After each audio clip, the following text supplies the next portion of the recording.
All right, we back. My expert opinion, episode number 118. What in the whole fuck? This is part of the game. This is different. It's different. You the guest? We know, yes, I know. Okay. I don't know. Wait, we gotta switch chairs. We gotta switch chairs. No jump from you my. know what it is, it? man. No expert opinion. Either you're slinging crack rock or you got a wicked jump shot. Woo! Ain't nobody in here selling crack no more. Wow!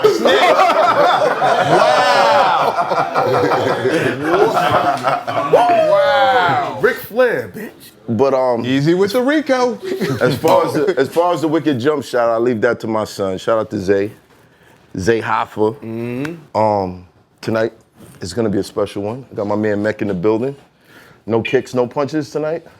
Taking a day off. You gonna spar after this outside? Tomorrow. Tomorrow, okay, all right, cool.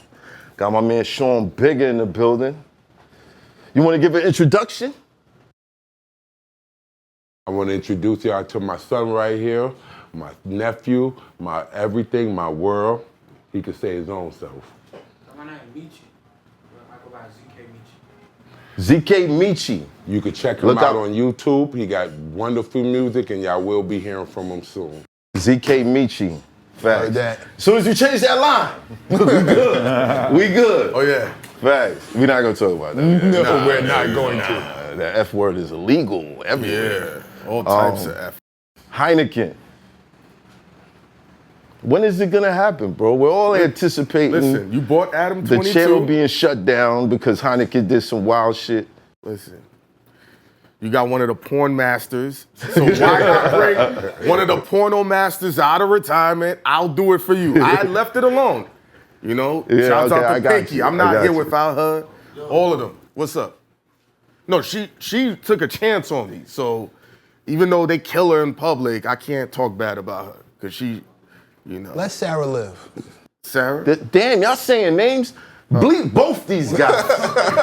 Bleep both of them. Shouts out to all of them. Yeah, all we're of not them. doing that. But we got one of the kings in the game, one of the top dogs, one of the guys that paved the way for the rest of you guys to think that you could just sit in front of a microphone and talk, and it means something to somebody. Some of you can, but not all of you.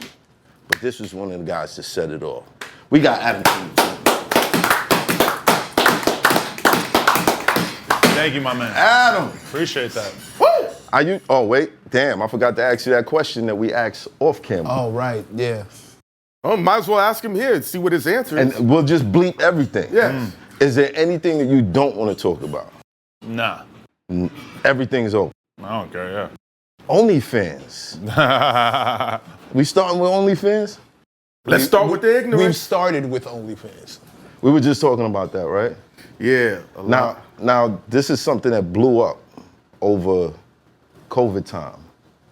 Everybody kind of got into this, personal relationship with a woman that they don't know.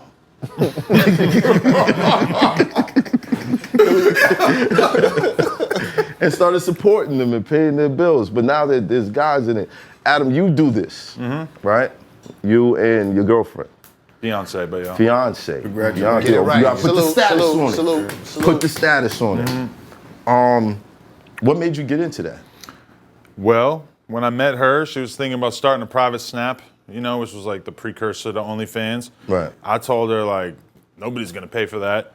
She made like $30K month one. So I was like, oh, okay. All right. And she had like 50,000 followers. So it wasn't like she was on some crazy shit, And then we just kept like just finding random girls, and like we'd be in the club and just meet girls, and we'd just be fucking them, and then we wake up in the morning and we just got these videos on our phone because we just end up filming it. And then at a certain point, she started to be like, hey, if such and such porn star girl comes through the crib on Tuesday at 4 p.m., are you down to fuck us and film it? And I'm like, yeah, okay. Like, I can do that midday for sure. And then after a while, it became like, oh, we should start a porn podcast together where we interview the girls and then fuck them and we'll just like do this business 50-50. Yeah, shit is awesome. This is like 2 Heinekens in the chair. Right? Oh yeah. This is wild. I see you just did the interview with Kylie Quinn. I'm like, oh, I love that whore, yo. You like her? Okay. Oh yeah, I just saw this guy like totally like degrade her. Too far. What are you talking about? It's on camera. It's on camera. He's worried about YouTube. Oh no. Yeah, YouTube's on like. Okay, I just saw a guy where we live. who put her on a pedestal in such a way and for the love of delivered God. extreme genetics on her in such eloquent fashion, and I wanted to replicate that in real time, effective immediately. I bet she's gonna be happy to hear that because I'm so glad that interview could have that effect on someone. That's Oh no, great, man. Oh, you already deep in there? Yeah. He's already. What that's how interview they that met. did it? Damn, okay. Word, he's always. I been. had quit, you know. And I just want to say something. The other day I interviewed Rico Strong, arguably Oh, that was a great interview. Thank you. Yeah. Great. one of the greatest cocksmiths of our time, and he Right. said the best pussy he ever had was Pinky. Yeah. Pinky? And I tend to trust his opinion. Wow. I mean, he would.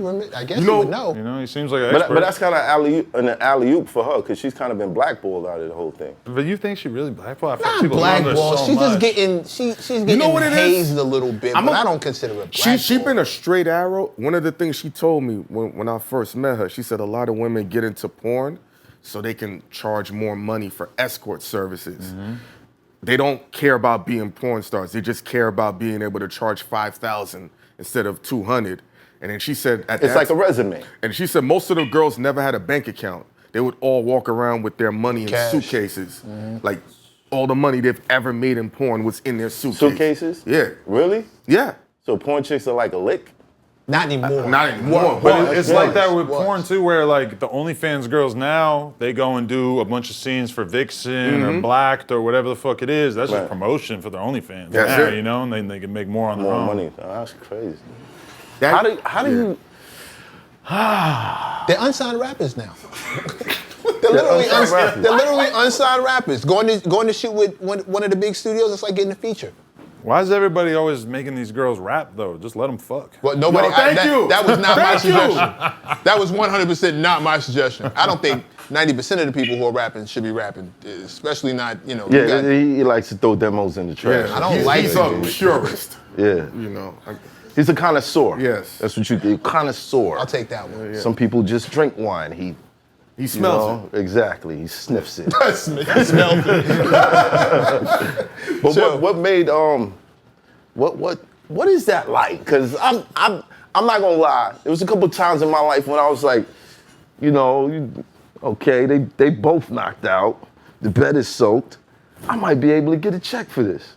But I never had the heart to actually go into it. Yeah. Like, where does that come from? Were you just already like on that, like, yo, I grew up watching porn. I love it. I man. just like gradually got like inched into it by her because she just Pause. Yeah, pause. But we just kept doing Welcome to New it. York, Adam. You know, at first we're filming it. And I was there when Cam and them started saying that. I told them that pause thing. I like that. Keep going with that. Yeah. Fuck no homo. Go with pause. But I don't know. I just like casually got broken into it with my girl, and also like at a certain point too, it's like she kept blowing up as a porn star, and she never said it. But it's like realistically, it's like if I'm not gonna be piping you, then I'm like severely limiting your career. So I better be the one, because I don't want someone like him coming in having to do the job for me. You know? Right. So you don't allow her to No, be it's with any just other with me, yeah. Right. Okay. I respect that. That's ill, because I used to be like, how can this dude sit here and let his girl get ran by multiple streetlights consistently and then be like, baby, I love you. I'm like, yo, she just got a train ran on her. There are dudes out there who that's Let me their- let me tell you something. When I did the interview with that girl up in Harlem, and I poured the milk on her, I showed it to girls. Ariana What a Star. sentence. Ariana Star. Okay. Her man who's in porn was like, why would you let him do that to you? And I'm like, yo, you just did ghetto gaggers. Yeah, but- Ain't nothing worse than that. He may not have been mad at. Oh no, he was mad. Let me finish the sentence. He may not have been mad because he poured the milk. He may have been mad because no check came out of it. Sometimes that's why they're pissed off. There's dudes for everything you see. There's a You know dude who out else there did that who's too? alright with that. The reason why I show Pinky respect, when she gave me that look, even her man had a problem with that.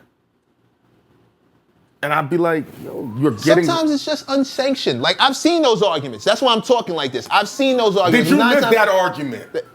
I've seen those arguments. Don't play me. And 9 times out of 10, 9 times out of 10, the This reason would why be I the don't... episode The that reason why- Heineken is gonna go hard. Yo, Mecca, did you live that argument? Why are you helping him? What I'm is just this? saying. Because people don't know. See, this is Brooklyn. This is Brooklyn. Pay this no Yeah, you attention. Adam, he outnumbered doesn't tonight. want his strength You to be outnumbered known. tonight, for real. He's in the Hall of Fame. For real. Oh, word? I'm 100% not.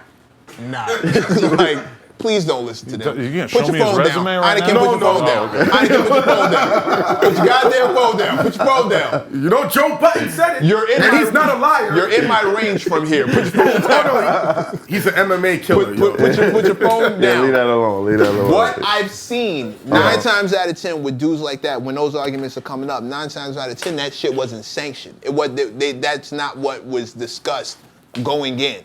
So they get upset because some random shit happened. But it's really not that. I mean, unless they it broke is. up, nigga. We you talking about both of them? Too much random shit. Too much random shit. You know what that's like? You know when you get with a woman and she was dressing super sexy when you met her, and now you're with her and she's still dressing super sexy. I want that. And then she goes out without you and she's dressing super sexy. Well, that's whatever comes her way. That's her fault, though. See how fast that happened?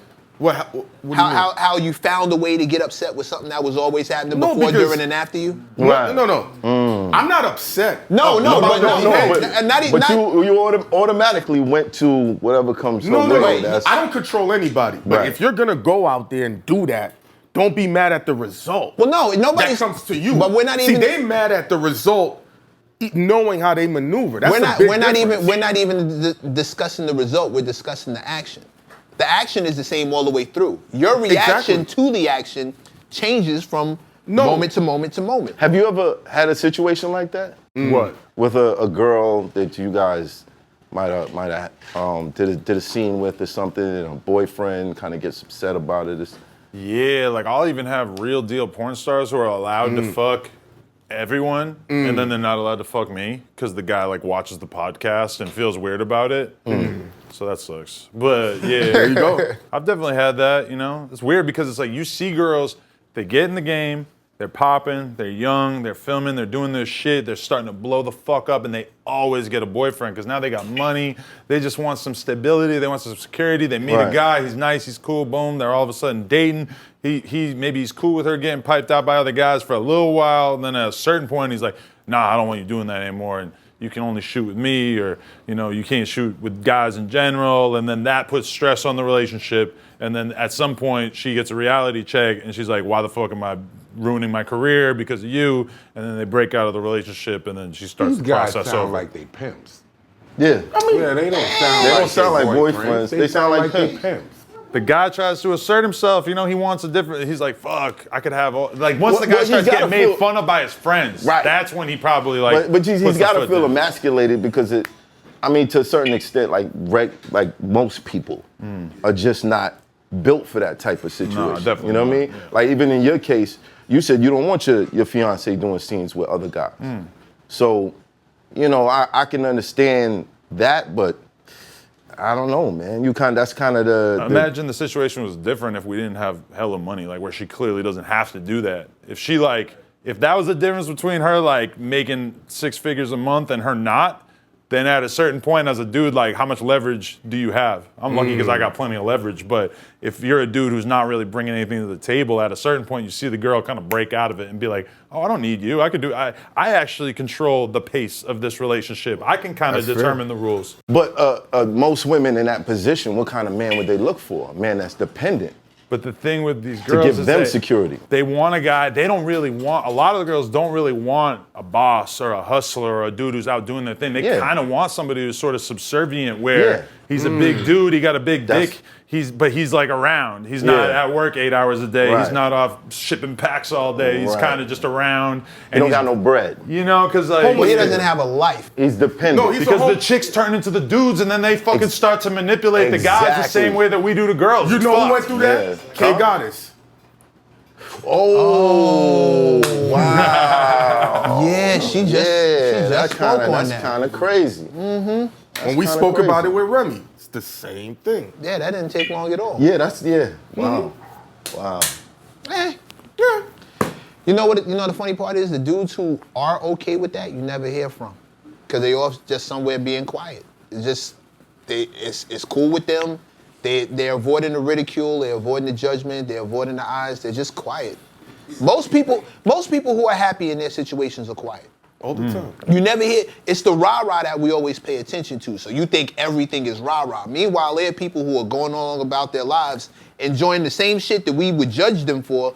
They just quiet in the background. Yeah, but No realistically, all right, I've had a run-in with a couple of, people that were pros, Yeah. and they were a little off, bro. Yo. They were very off. You talking about Like, Brian Pumper? No. But it yo, fucking could be. that was the actual situation. You know Brian Pumper stole his song, right? No, he didn't steal the song. He said something funny in an interview. That was my interview. Right. Yes. And then Wait, what? somehow a long arm came out and just got him to apologize. And, I know that. But shout out to Brian. Like, he realized he was wrong for just talking. Because he like took something from you. It was a that. bar. No, it wasn't something he took. It was somebody brought me up in an interview. That He was was me. like, right, and he was like, I don't know who that is. Like, Because he just jacked said one- some crazy shit. Listen, he jacked one of your songs. He took a line. But you brought it up. Yeah, and I because- said, why'd you take Math Hoffa's line? Yeah. And he's like, fuck Math Hoffa. I said, you don't want to do that, bro. And then And- that's when Jack was like, you gonna die, nigga. And then you see his eyes go, and then he's like, can you please tell Math, don't kill me? I said, Nah, Yeah. but it made wasn't that World Star. crazy. But it was Yes, it just was. like, yo, Yes, it was. I don't think any of us should be disrespecting people we don't know. Absolutely. And he came to that conclusion, and then he made like a video rectifying the situation remember. while a chick was like giving him. he's like, my bad, man. He's like, yo, shout out to Matt. Math. You know what I'm saying? I don't try. I said some crazy. Da da da. It was wild. It was on World Star. It was on World Star. That was nuts. It's a hell of a way to apologize. Yeah. He was scared for his life. It is. Not at that moment. But do he you wasn't. find like most of the women that you meet in that lifestyle, are they all the way there? I mean, honestly, I kind of came into porn thinking that the chicks were going to be more fucked up than they ended up being. But then also, I feel like nowadays, a lot of the chicks who are really winning just have like a straight up like hustler mentality. They're very much about their business. They're not getting fucked up on drugs and stuff. So when we do have a girl who comes through, I remember we had this one girl who was just like blatantly off her face, off Adderall or meth or some shit, Yeah. And it was such a weird throwback because I'm so used to dealing with chicks who are professional, and also like we're shooting at like 2-3 p.m. So I mean, if you're fucked up, it seems kind of out of the ordinary to Right. me. Now, you didn't even wait. If we were shooting at 10 and you were drunk, I mean, I get it, but like Yeah. that's always kind of surprising. But nah, honestly, I feel like most of the girls.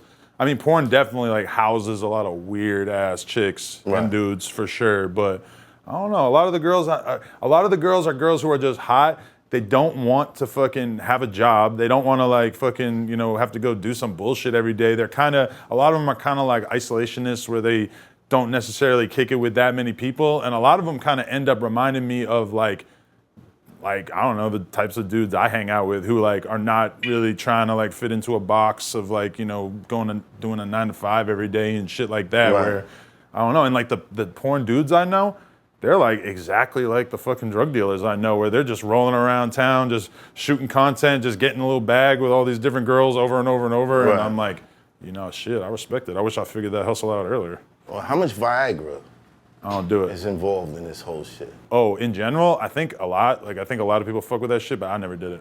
You never did it. No. All I'm right, scared. but would you say it? If I did, You said you're yeah, scared? yeah. Why are you scared? You know it kills no. cancer. I just feel like It kills COVID too. I feel like I'm COVID. doing really That's what it good. was. COVID. Don't go with me on the cancer thing. Cut that out. Yeah. Don't quote him on the COVID thing either. I'm doing good, and I don't feel like I want to play with the remedy that I got mechanics. going. Dan Bilzerian was just trying to convince me to get on steroids. I'm like, I want to mess with my scenario, bro. I feel like I'm in a good place right now. Right. With my dick. I mean, was it because of how Kevin Samuels went out that put the fear in you too? Because they said it was whatever he mixed. Really? Yeah. I heard them talking about the Red Bull, but I didn't think the Red Bull mixed with one of the pills, and then. Oh, really? Oh, Yeah. I don't know. And then, I didn't hear that. That's crazy. I didn't hear that. That's I knew he wild. was sipping those Red Bulls though. Yeah, he was he sipping mixed those it with. during the show. He had one of. I didn't. Yeah, the I- sex pills definitely attack your heart, so you know.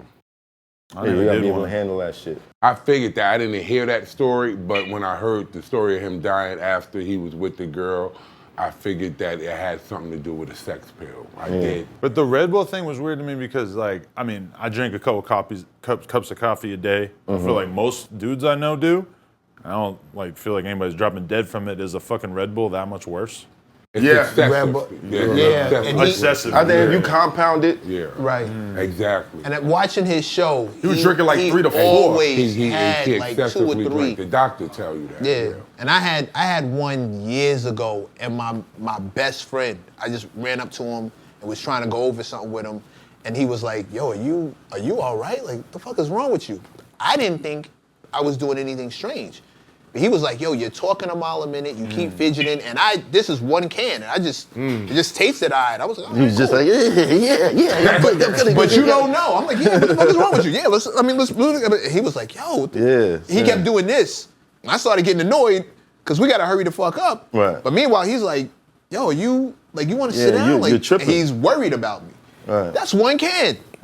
This dude, Kevin Samuels, you watch his show, he's going through like, he might he's have like 2 chugging or them. 3 of them a night. Like, that shit is, just watching it, I was like, And the wrong sex pill, the ones that's not natural, you know, that's the one that directly attacks your heart. You got to use like. So which ones are the natural. safe ones? Does anybody know? The honey. The honey? The honey? Yeah, I know about that honey, don't you? You know about this. You know about this. Yeah, Right across the street. No, the honey is safe. The honey, and what's the other one? The horny goat weed? horny goat weed. I've seen that goat package. weed. No, what was Junior Reed talking about? I never did it. Yeah. Junior Reed was talking about. He said, Yeah, what was the thing that Junior Reed said? Oh, it's root something. ale, Root? root ale, something like that. Roots wine. Roots. Roots wine, yeah. Roots wine. Yeah. Roots It's not wine. like a bottle that they sell. You gotta go with somebody who makes that. All right, well, you know, it's coquito. There you go. It's coquito for Jamaicans. There you go. That's wild. I'm just guessing. All right. I'm just guessing. Be careful with your heart, kids. The girls, main thing I'm taking the from girls that be involved in this, how many of them, because this is something I always wonder, you know, how many of them are like, that you might notice like, might be sexual victims? Yeah. I wonder because like I feel like a lot of them probably wouldn't say it on an interview or whatever because they feel like it's not hot or whatever. They Yeah. don't really want to get into something that's serious on camera. You definitely hear about it, but you know it's definitely a good percentage for sure. But nowadays, especially, I feel like girls just see the bag. They and see the they're- money, yeah. They're totally well adjusted. They're totally like normal fucking girls that anyone would be able to get along with, and they just are like, oh, I can make 6 figures a month. Right. Fuck all this other shit. I'm just gonna do that, you know. They got so many. They can go on seeking arrangement. Oh yeah. That's a big thing right there. But have you ever done a scene with a girl, but you had a conversation with her before, and like during the scene, you're like, yo, she's fucked up, man. This is bad. This is bad. I'm kind of adding to this shit. I'm added to it. Nah, because how can my dick not do anything but make it better? Like, I can't make it worse. You know? Oh God. Like, what's my dick gonna do to If you hit the Yeah, I right guess wall, so. she gonna be like, and then sit on the edge of the bed and have a flashback. Now see, how come you didn't ask him how that was, if that was a real moment of that? That sounded like Oh, that was straight That was recall. your open. That was your open. You should have took it. Was that a real moment? Like 5 times. Wow. Okay. All right. Cool. They know For fucking me, taboo? for me, I spent a whole night being a psychiatrist Yes. for one of these chicks. That's the after effect. I had to, yeah. And then when we eventually got to that was my thought. I'm like, yo, I'm kind of fucked up for this. But she she in it likes to win it. it. But she likes it.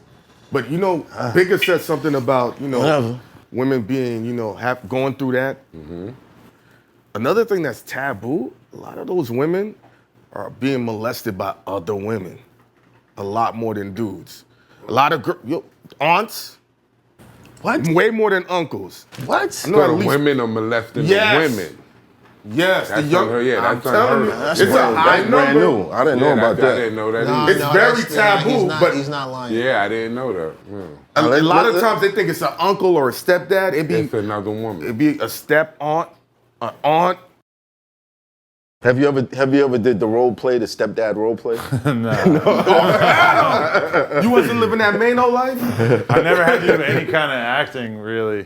Like, nah. One time I pretended to be a podcaster, and we were filming the scene where my girl crawled under the table while I was interviewing this other girl and started sucking my dick while I'm doing the podcast, and it was super confusing because the table wasn't high enough and the chair was too high, so there wasn't enough room for her to really get in there. So she was like, yeah. But anytime you film porn with like actual porn companies, they make you do a bunch of bullshit that is like not comfortable but looks cool on camera. And every time we fuck girls on camera, like we are thinking about the camera because you gotta open up, you gotta keep your arm out the way, you know, you gotta tuck towards it the behind the back, back and yeah. shit. Yeah, you you know? gotta kind of tilt your hips tilt when you're like doing this. back shots from the side and Or, you all know, that. like when you really fucking, you sometimes like you just get your dick in there and you're just kind of like you're like moving it back and forth Yeah, in right. there. Porn is about Yeah. and the full. So what's the top 3 uncomfortable things that you have to do during porn? Yo, I swear I'll fuck my back up because I'll be going like this to make it look bigger. And That's the clip for YouTube right there. And it took me a minute to realize that's why your back is sore. Because if you're filming like this, your shit looks tiny. If you're filming like this, is like, it whoa. looks huge. Yo, Adam knows his angles. Are you serious? All right, that's one. All right, that's one. Faces, angles for real. All right, that's one. I see what you did there. And one time I had a girl, she was really excited to show off that she was a spinner. So she's sitting on it and she starts spinning on it, which was cool, but I also kind of felt like she was giving my dick an Indian sunburn, like twisting the skin Yeah, like why? in a weird motion. So that was kind of That was weird. Yeah. The spinning, I don't know. What's the point of the spinning? It doesn't. Showing She off. learned It's something. showing off. Yeah. Just want to try it. So you can That, midget? women sometimes do things that I think they think is like sexy. Yeah. But it's really doing nothing for us. Yeah. Sometimes I gotta be like, no, because they'll try to be licking my nipple and shit. And I'm Yeah, like, that's one of the that's not favorite cool. I don't But like that. I'm not mad at that. No, See, I'm not mad here at for that. that. I'm with Adam. I've never dug that. I'm not mad at that. I mean, it doesn't bother me, but it's also like, I don't want the camera to capture you doing that to me. I feel like I'm fucking breastfeeding you. It's just too weird. Okay, what's 3? Yeah. No. Well, I thought that mean, was 3. I'm gonna Hold on. uncomfortable things. I mean, like when you're doing anal, you can get shit on you, and there's a lot of different kinds of shit, and you will find out about all the different kinds. Oh, abandoned ship. Yeah, that's Abandoned ship. kind of yeah. And you're all here. The cameraman's here. Anal The is- fucking anal- sound guy is here. So you know what you do. You go over to the bathroom and you get a paper towel and some soap and you clean that shit off your leg and you go right back to work. Right back to work. Yeah. Yeah. Like you didn't just get shit on. Back to work. Acting like you're into it. Maybe you are, you know? You went you went to that shit. He's a professional, yo. I honestly, I like compartmentalize. Like I'm not thinking about other shit. I'm just like, I'm kind of there with a boner. Sometimes my girl like goes to like look in my eyes and I can tell that she knows that I'm just like lost in thought, just having a boner. Because sometimes it looks so good that I don't want to look at what's happening. Because then you'll. Yeah, It's like, gonna I be don't want to it'll nut. be So over. Yeah. I got 3 girls sucking my dick. It's like if I look at you and actually think It's about over. The scene is over. yeah, if I think about how good that looks and Right. how good it feels, that's Yeah. bad. So I'm kind of like just looking at the brick wall, thinking like brick wall. So you kind Brick of wall. don't get to enjoy it. You gotta, yeah, sometimes, but you know, you still get to enjoy it for sure. I mean, for guys, like we go through the same thing. You know, you first time with a chick, you kind of like trying to show her like, yeah, you know, you kind of take yourself someplace else, and yeah. But you know, are don't really get working. into it. Like at the end of the day, Yeah. you're working. It's a, Right. it's a job. If you ever watch porn be made, it'll really This fuck shit's you up. the for dumbest that. shit I've it'll ever turn you seen. off from it. Yeah, Yeah. You won't. It's Like not it's the same. 10-hour After you shoot see it, sometimes. you hear the women talking to the dudes. You wonder why Viagra's in the picture, because a woman will walk in there talking about, is your dick hard? Can you hurry the fuck up? I gotta get the fuck out of here. Yeah. And meanwhile, he's like, wow, that's really sexy. Thank you so much. Like, that's exactly what I And needed to but hear. you still got to perform. But he has to after do that. the job. And that's why when I hear about the shit that the real porn dudes do, because for me, it's like I get to fuck for 20, 30 minutes and I'm done. I go home. Like these dudes, you have to shoot photos of you doing all the sex positions that you're gonna do. So you have to keep a boner while not even really fucking, just like having a fucking big ass boner doing all these photos. Then it's like, oh, okay, break down, set up different cameras, different lights, et cetera, et cetera. Then Right. boom, you have to get hard again and you have to fuck her for 20 minutes in every different position. And when I hear dudes talk about that, I'm like, yo, like, Yeah, that the can't dudes be and the girls enjoyable. involved, like you earned your fucking paycheck on doing that shit, because that is some fucking shit right there. It's not sexy. Yeah. It's not sexy. That Rico Strong interview, I think the best clip was him talking about how he fought that you know, the sexual case and how he got like off on that, how he needed all the evidence. The nanny cams. The nanny cam saved his life. Cause she was like, yo, he took advantage of me and whatever. And it showed he's like giving her water. She signed the waivers and everything. Right. And when And Adam even was- with the waiver, she was trying to go Still full. got Yeah. it. And his career took real damage from that too. You know, even if nowadays it seems like people have realized that he wasn't in the wrong, it's still like, you know, the porn companies, they don't want some around if they have to worry about it and everybody's not on the same page. So like, I mean, realistically, he probably You could ever have went sued through the something dog like that? shit out of her. Not in the porn world, thankfully. But like in the hip hop podcast interview world, somebody gave a false story of. I had some girls throw dirt on my name back in the day, but you know, get past it. yeah, that's whack. How recent does the testing have to be? 2 weeks. You got to get tested every 2 weeks. Every 2 weeks. Yeah, so like I got burnt one time like 6 months ago, and it was just, I mean, the girl must have been tested for, you know, every 2 weeks or whatever, and I'm sure she just went to the club and met some dude, and like that's like the thing you're not supposed to do if you're doing porn. You're not supposed to just fuck civilians who aren't tested. I'm sure that's what happened, and you know, boom, I get hit. But Damn. that shit really sucked because I had to cancel like 2 weeks of shit until I could test clean. And Did your girl think you was cheating? no, because she got it too. She got Yeah. Damn. That's tough. Yeah. That's tough. The testing places send you birthday shout outs. That's the funny part to me. Oh yeah. Oh yeah, they'll say every year on the birthday they'll send an email. Hey, happy birthday! We just want Checking to see if you're alive. Yeah, basically, What? It's super funny. It's super funny. They send you a birthday post. I'm a lucky man. Never had to go through none of this shit. You never got tested? No, I got tested. I got tested. But you know what? There was a lot of times I did the nigga test. Y'all know what the nigga test is? Yeah. Girl gets tested? Facts. She don't Yo, you got good? it. You good? You all I right? don't got it. Yo. Facts. I'm good. Yeah, I've been there. Yeah. Yeah, that's wild. I got a question, a little bit more of a serious note, I guess. Family. Outside of all the fun shit that we're talking about and all the work shit, at the end of the day, you're like a full dad. Like you're like a whole father. Yeah. And you have a whole fiance and you have a whole family. You're really out here, Adam 22 and all that fly shit, but you're really out here on some family vacation shit, doing sightseeing and touring, like, and there's gonna be PTA meetings coming and you know, college admission boards and maybe even, you know, housing authority shit. Like there's things you're gonna, you know, HOAs and shit. Like there's all this regular dad shit that you have to be involved in that you don't get to necessarily leave Adam 22 out of.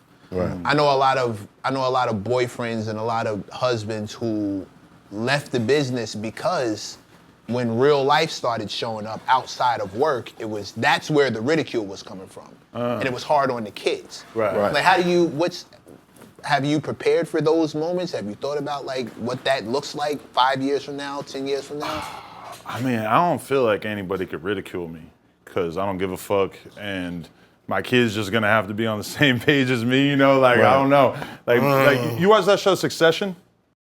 I'm familiar with it. There was a part in that show that just I loved where like there was a journalist and she's just threatened. She's talking about all this embarrassing shit that she was gonna release about one of the characters, and she just says, "We don't get embarrassed."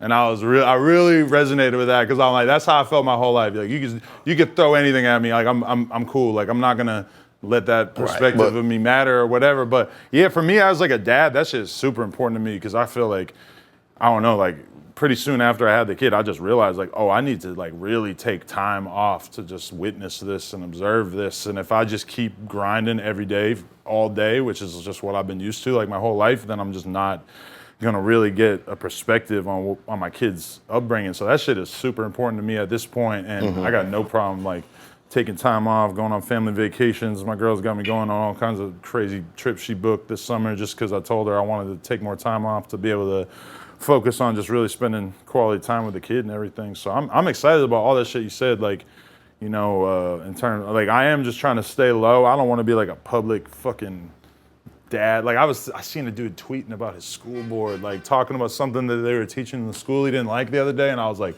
I'm never gonna involve my public platform with what the fuck is going on with my kids' school. Like You say that now. even just putting her on. You're right. Maybe I'll get mad about something. I want to put it on my Twitter, but like I don't know. Like I just even putting my kid on my story and like letting the world share the joy that I'm having right now. Sometimes I just like to think about it like, you know, maybe I'm just not gonna post her for the next year. Maybe I'm just not. Maybe I'll never post her again. Maybe I'll just let her and my thing with my kid just be our thing and just not ever have to hear about it again besides what the fuck happened to your kid, you know? Like, I'm definitely glad that financially I don't have to be like a fucking family vlogger. Like, I know people who, they can barely spend time with their kids because everything's a photo shoot and a video shoot and trying to make content out of it. I'm so glad that I don't have to mix and mingle those streams together. Is it okay to know how old the kid is? 1.5. Okay, you got it. We got to. Yeah, there was a story recently of this chick that was on OnlyFans. Her son was in high school, and the students found out his mother had an OnlyFans, and I guess it caused turmoil between him and his mom because they were teasing him about it, like to relentlessly. the point where he attempted suicide. Like cyberbullying. Like dudes were like, yo, if I got a credit card account, I can send your mom an extra $50. She'll bust it open in front of the 7-Eleven. And you know how the OnlyFans, and the kid, he's not a punk.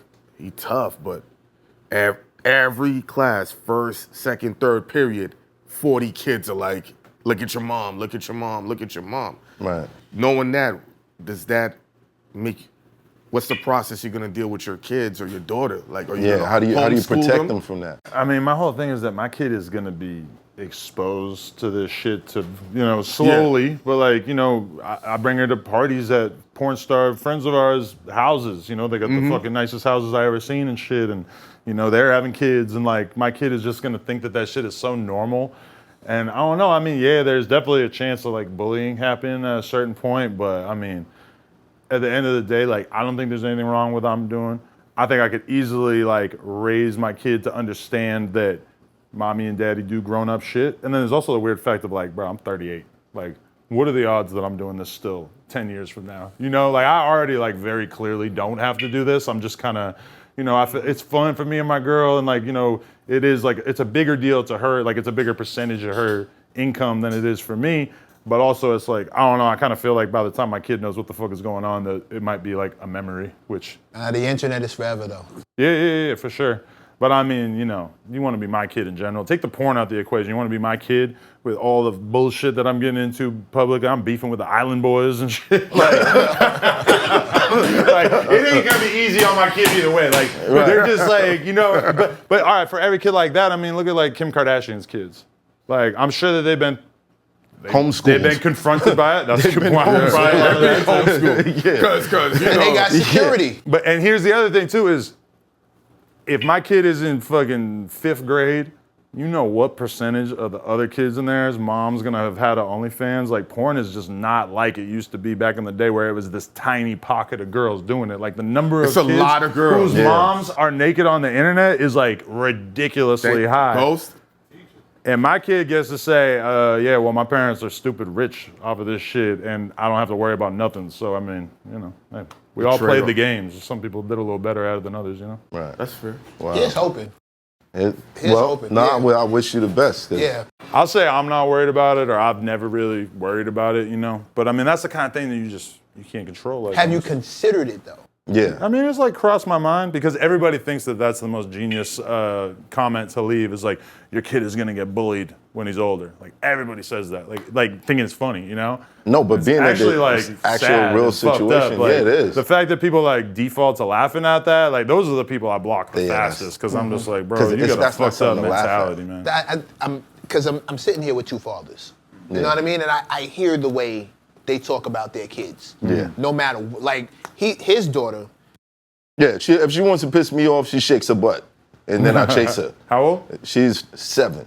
Oh, Jesus. She's Yeah, like, Daddy, man, like, that's- and then because she knows that, yo, stop doing that, don't do that. Like, Yeah. I'm real protective of her. But And Bigger will stop the clock for his kids. You know what I mean? Like, be out by the car chopping it up. Yo, listen to this thing my son did. Yo, check this thing yo, listen to this, blah, blah, blah. And me and him, you know what I mean? Like, he's got my number. That's how he first got my number was, hey, my kid is doing this, and I would like for you to, yo, no problem, absolutely, Right. that's 100%. But Right. I hear how they talk about their kids and how they try to protect their children from protect and prepare. So my question is, how do you protect and prepare like, I'll tell you a story. your child for I'll tell what you- We got a while to figure it out. I was gonna say that. She Yeah, won you an have- ass. you do. You got a lot of I got time. a nice little runway to figure out how to ease her into it, you know? For me, I remember my son was in 1st grade. You know, I was very involved, going to the school, talking to teachers and all that stuff, you know. Yeah. Like, you know, they go, oh, Mr. Edwards, he's very cool, very cool, very cool. But my son knew about the shit that happened on Smack. Yeah. He knew how to find it on YouTube. So one day I was late to pick him up, and they had him in the office, and as soon as I walked in the office, he was hitting play on that shit. Why was he timing it to? No, he was already just in the coincidence. office. And he played it, and I heard it. Yo, son, get out my face, son. Oh! And I just saw the teachers' faces come up and look at me, and I was like, ah, shit. This ain't a good look. And from that day on, some of them was cool, but some of them was like, you know, he thuggish, ruggish. I don't know, you know, what he was doing before. So I felt the difference in people knowing, oh, he's into this, he's into that. So you got a lot of time to figure that out, definitely. Homeschool might be an option. Homeschool might be an option. I'll say this is I know my kids are gonna be going to the best fucking private schools in the country, so Right. I'm not super worried about it. I'm sure they have good anti-bullying protocols to get her through that part. Because I feel like by the time you're really an adult, it's like, you know, I mean, you have to like infect your kid with your attitude. And if my attitude is so much that I don't give a fuck what anybody says about me, and I openly invite the criticism and I go out of my way to stir shit up because I want the smoke, it's like at a certain point, my kid, it's hard for me to imagine her not kind of getting that from me at a certain point. Right. But I guess, you know, I got a lot to And learn plus- about parenting. Okay, so speaking of wanting to smoke. Yo, what's the issue with you and the Island Boys, bro? Like, what's the real problem here? Like, what is it? So for the record, I interviewed them before they were the Island Boys, before they penned the the Island Boys. What were they before that? Fly Soldier and Red 4X or whatever the fuck his name Fly is. Soldier and Red 4X. Yeah, but they were like viral as shit for just arguing with people on Instagram Live and shit. And like part of me felt like I have a hip hop platform. Like I can't fuck with these dudes because it's too lame and it's too corny. But then at a certain point I was like, nah, you know what? It's so lame and so corny that I just have to do it. Like, it's so good. And I interviewed him, and it was fucking huge, millions and millions and millions of views. And, like, And then, we didn't talk that much after that. They got mad because somebody on my social media team posted a video of them getting booed in the club. They played at Live. Yeah, I saw And that. everybody booed them. They were mad as if it didn't Why you happen. laughing? Why you laughing with It was joy? hilarious. Why you laughing with joy, bro? It was fucking hilarious. Because Liv is all grown, sexy adults, Yeah. whatever. Yeah. And then you got these two dork ass kids with their little tactical vests and shit. You're getting too much joy out of it. He probably hates whatever they're doing out in the world. So I did this business podcast Yeah. with this dude, Graham Steffen. And he's like the whitest dude you ever met. And he just goes like, Mac, it's okay. It's okay, bro. It's okay. How many times did This is you the watch most that? he's ever laughed. I'm so proud Like- to be part of this. Yo, this is insane. Yo, I've never seen it. Where were we at? Hell yeah. I'm sorry. All right, so this dude Business asked, podcast. this dude asked me, are they like geniuses? Like viral geniuses? And I was like, no, they're dummies. Basically, it's just what I said. They're retards. Like, they don't know what the fuck is going on. Right. And they saw it. Somebody clipped it. They saw it. I figured I was doing the whitest podcast ever, that they weren't going to see it.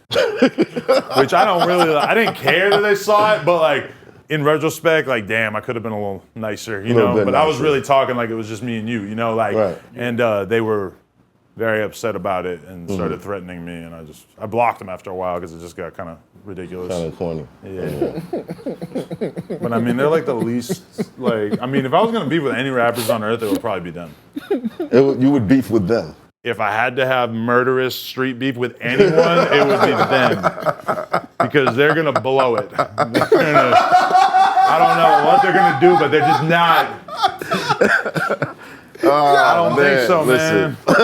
Oh, God. All right, Tekashi. Let's Are just you go. guys, will you guys ever reconcile?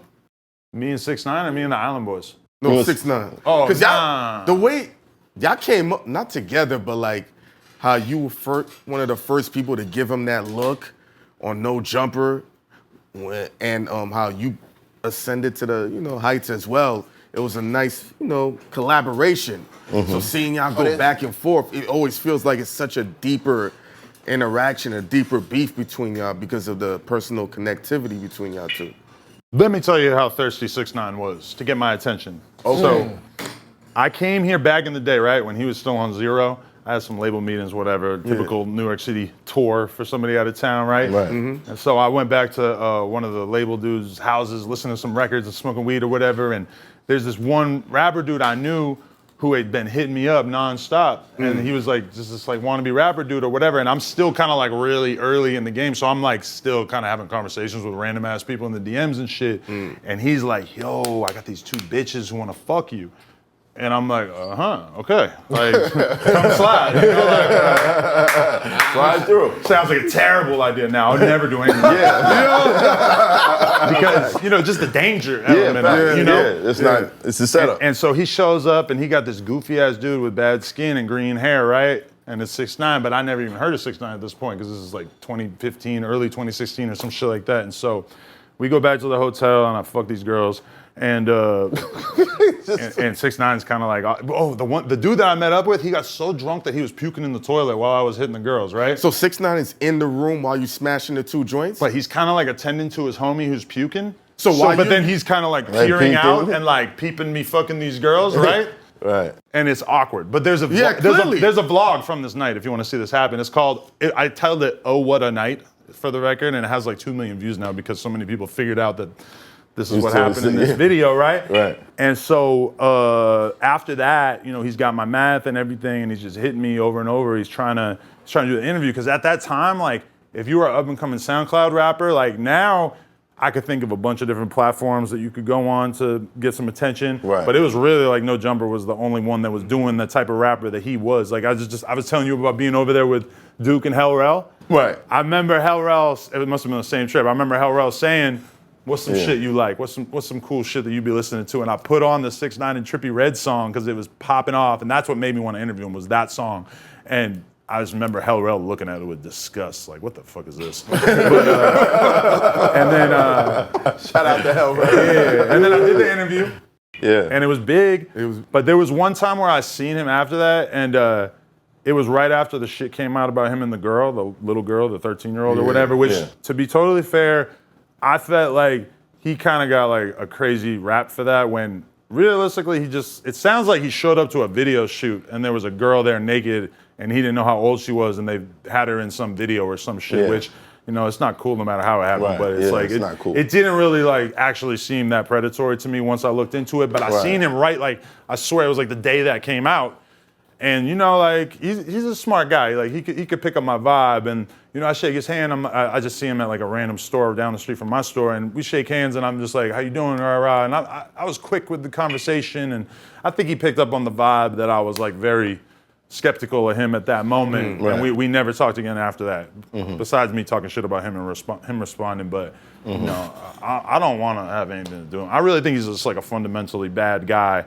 And I think that it's such bullshit when people are like, well, he's not a street dude, so him telling us whatever. It's like, bro, you don't need to be a fucking street dude.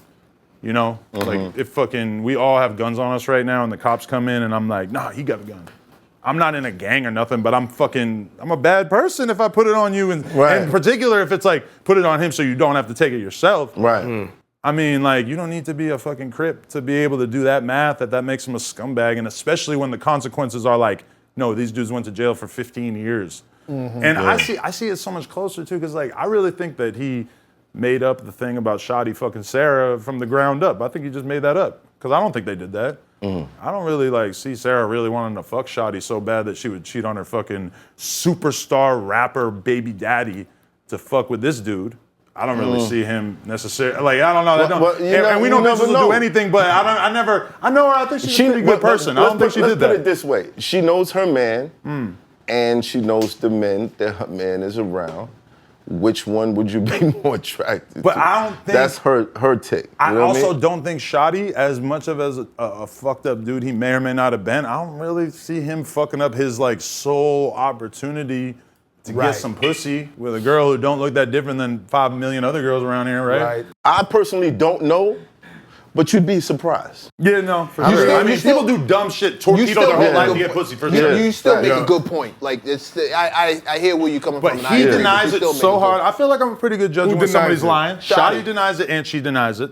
So I just use that as an example to say that I think that that's a lie that he made up from the ground up, because that's the only thing that he says when people give him a hard time about snitching.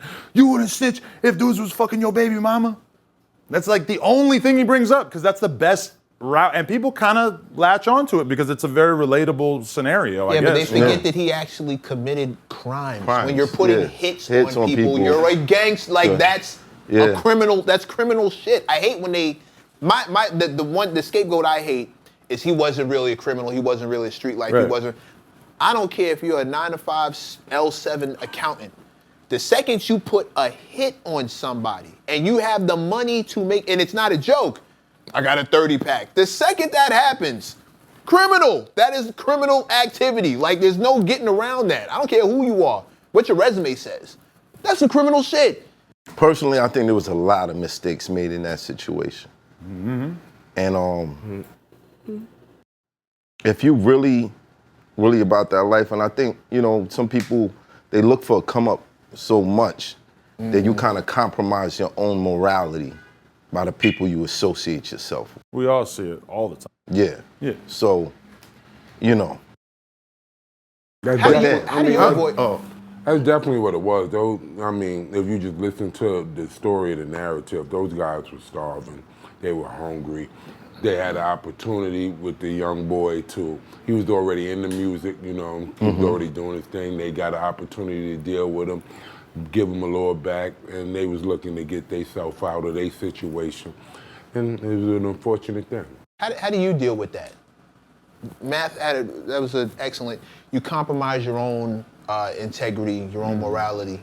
That's a thin line that you're on between the people that you have, the people you interview. When you're sleeping on the floor, it ain't much integrity. He's not on the floor. No, what he's saying, when you're sleeping on the floor, he's got multiple floors in his house. He's not on the floor. It's a different type of floor. Yeah, he's on the top floor. Like the floor he could sleep on. No, his thing is So my point, my question is, there's everybody in here has done an interview. Everybody in here has avoided certain interviews because it would fuck with our moral compass for whatever reason. I've had conversation with him, I know I've definitely done it. Avoid it. Dude could be popping. He's top tier. Nope. Not gonna do it because I know for a fact this other. How do you circumvent that with a platform like yours and an attitude that you don't care who's judging? How do you make those two mix where you keep your moral compass going? I mean, it's two things where, number one, I mean, I'm not opposed to interviewing snitches and lowlifes and pieces of shit because Well, all right. I'm not looking at my podcast as a cosign of like, this guy's a good guy. Right. You know, like I see Vlad interview snitches and I'm like, why wouldn't he? He's not a street person, not a gang member, whatever. And then I see guys like Gilly and Wallow, who I heard about them turning down guests 100% because they snitched. And I respect that because they come from a different background, whatever. So I could definitely see myself interviewing a bad person for sure. But at the same time, like that would only be for me being interested in it because it's not like any interview I do moves the needle for me, really. Would you interview 6ix9ine again? I wouldn't interview him because I don't like him and I think he's a bad person and I would much rather be a part of his downfall than his attempt at resuscitating his image, you know? Well, shit. I ain't mad. I mean, shit. I mean, I just don't fuck with Cuz. He's a fucking weirdo. This guy's Yo, speaking of which, what is your thoughts on this whole Jay Prince and Wack 100? Wait. I was supposed to ask the question. I apologize. I was supposed to ask the question. Rewind it back. How far into Wack 100's pocket are you? Wow. Because when I heard him say that, I said, oh, yeah? How do you take that? I saw that, and at first I was kind of pissed because I saw a couple tweets being like, Wack said he's extorting you. And I'm like, what the fuck? So I'm taller than him. Immediately, YouTube, Adam22, reverse chronological order, boom. Like, let's hear the Clubhouse conversation. Yeah. And all I heard was him talking to fucking Hassan and saying, that's nephew, he in my back pocket, which I understand how that phrasing is a little. Yeah. It does sound a little my weird. back pocket. Yeah, but It's where you keep your wallet. what he was really saying to Hassan was he Yeah. was saying, I could get you an interview with Adam, which to be honest, he could have because I would have interviewed Hassan for the same reason you interviewed him. He's a fucking super interesting guy, you know? Right. And I never took that any type of way. Obviously, Wack said a lot of other crazy shit in the course of those phone calls, but nah, like, because Wack always brings this up whenever anybody brings that up, where he says, like, he has brought me multiple artists and said, Adam, this is a guy that I'm managing, will you interview him? And I was just like, nah, I don't think he's ready yet. I don't think he's big enough yet. Maybe one of my guys who does podcasts on the channel can interview him. Right. And, you know, like, sometimes he's brought me other stuff and we did it, you know, it's like, realistically, I say no to, like, I've said no to doing interviews to, like, the scariest people in rap. Realistically, like the craziest. Who's the top three? I'm gonna just whack and whack.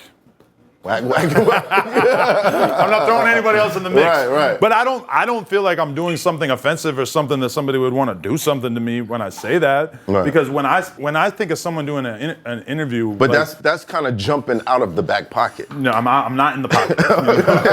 Whatever fucking You out jean of pocket. shorts he's Yeah, rocking, well, I'm not in them. But Not jeans. now Wack got a healthy jean shorts collection, I'm pretty sure. But nah, I don't know. Like okay, if I was A&R and an artist right now, if I had an artist, who he does his first interview with is a massive decision. And I think that you should do it at the very right moment in your career. You should build up a level of interest in you before you do an interview, and you shouldn't really do an interview until your music is popping to a certain extent because people need to be interested in you before you give them an interview. So when I say, no, I don't think he's ready for the interview yet, I feel like I'm doing you a favor because I'm telling you what my opinion is, and presumably you think that I have a decent idea of how an artist's career should go. Right. And when I see a new artist and they're on every single platform and they're trash at doing the interviews, I'm just like, bro, this is so stupid. You only get to be new once.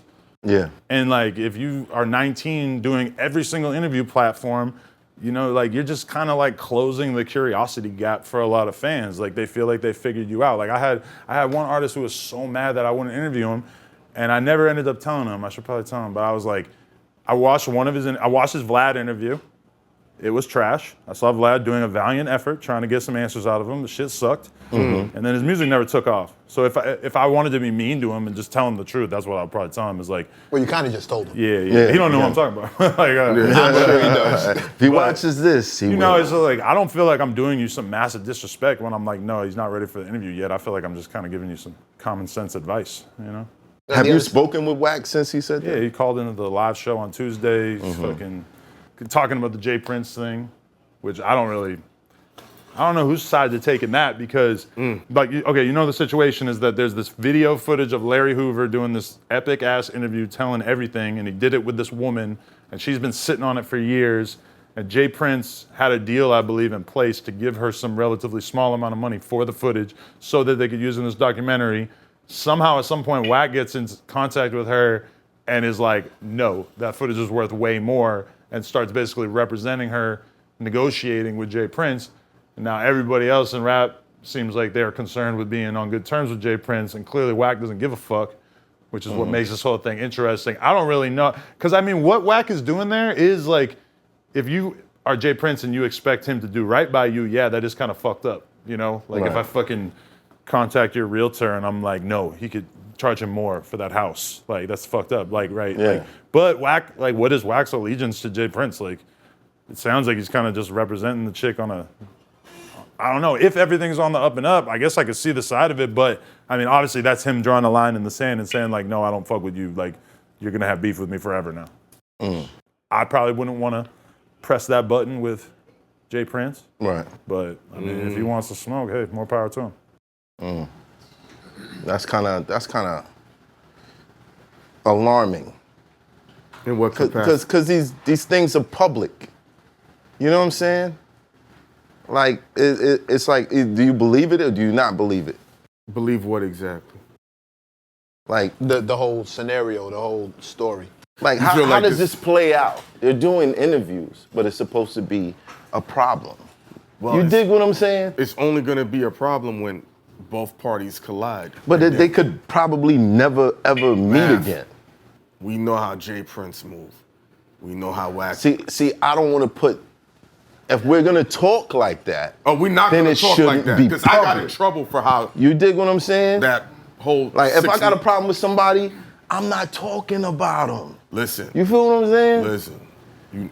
Like it's just I don't know what's cap anymore. I don't know what's, I'll tell you. It's hard to tell because I can't imagine that these people that's been in the streets for so long could be that naive to think that if we publicly beef and something happens to this person, where do you think they're gonna look? Attention is the new currency, though. I feel you, but Attention you know is the some new people currency. don't give a fuck. Some Attention people, is the new currency. Some people are still about that life, and they're hardwired to still talk that talk, knowing that there's a lot of energy on them. Math, how much beef happens over money? A lot of it. A lot. Money, Right? women, No. disrespect. More No, happens over women. More stay- beef no. happens over women, But bro. stay where we are. How much beef happens over money? A lot. Right. If attention is the new money, how can you be shocked when people are beefing for attention?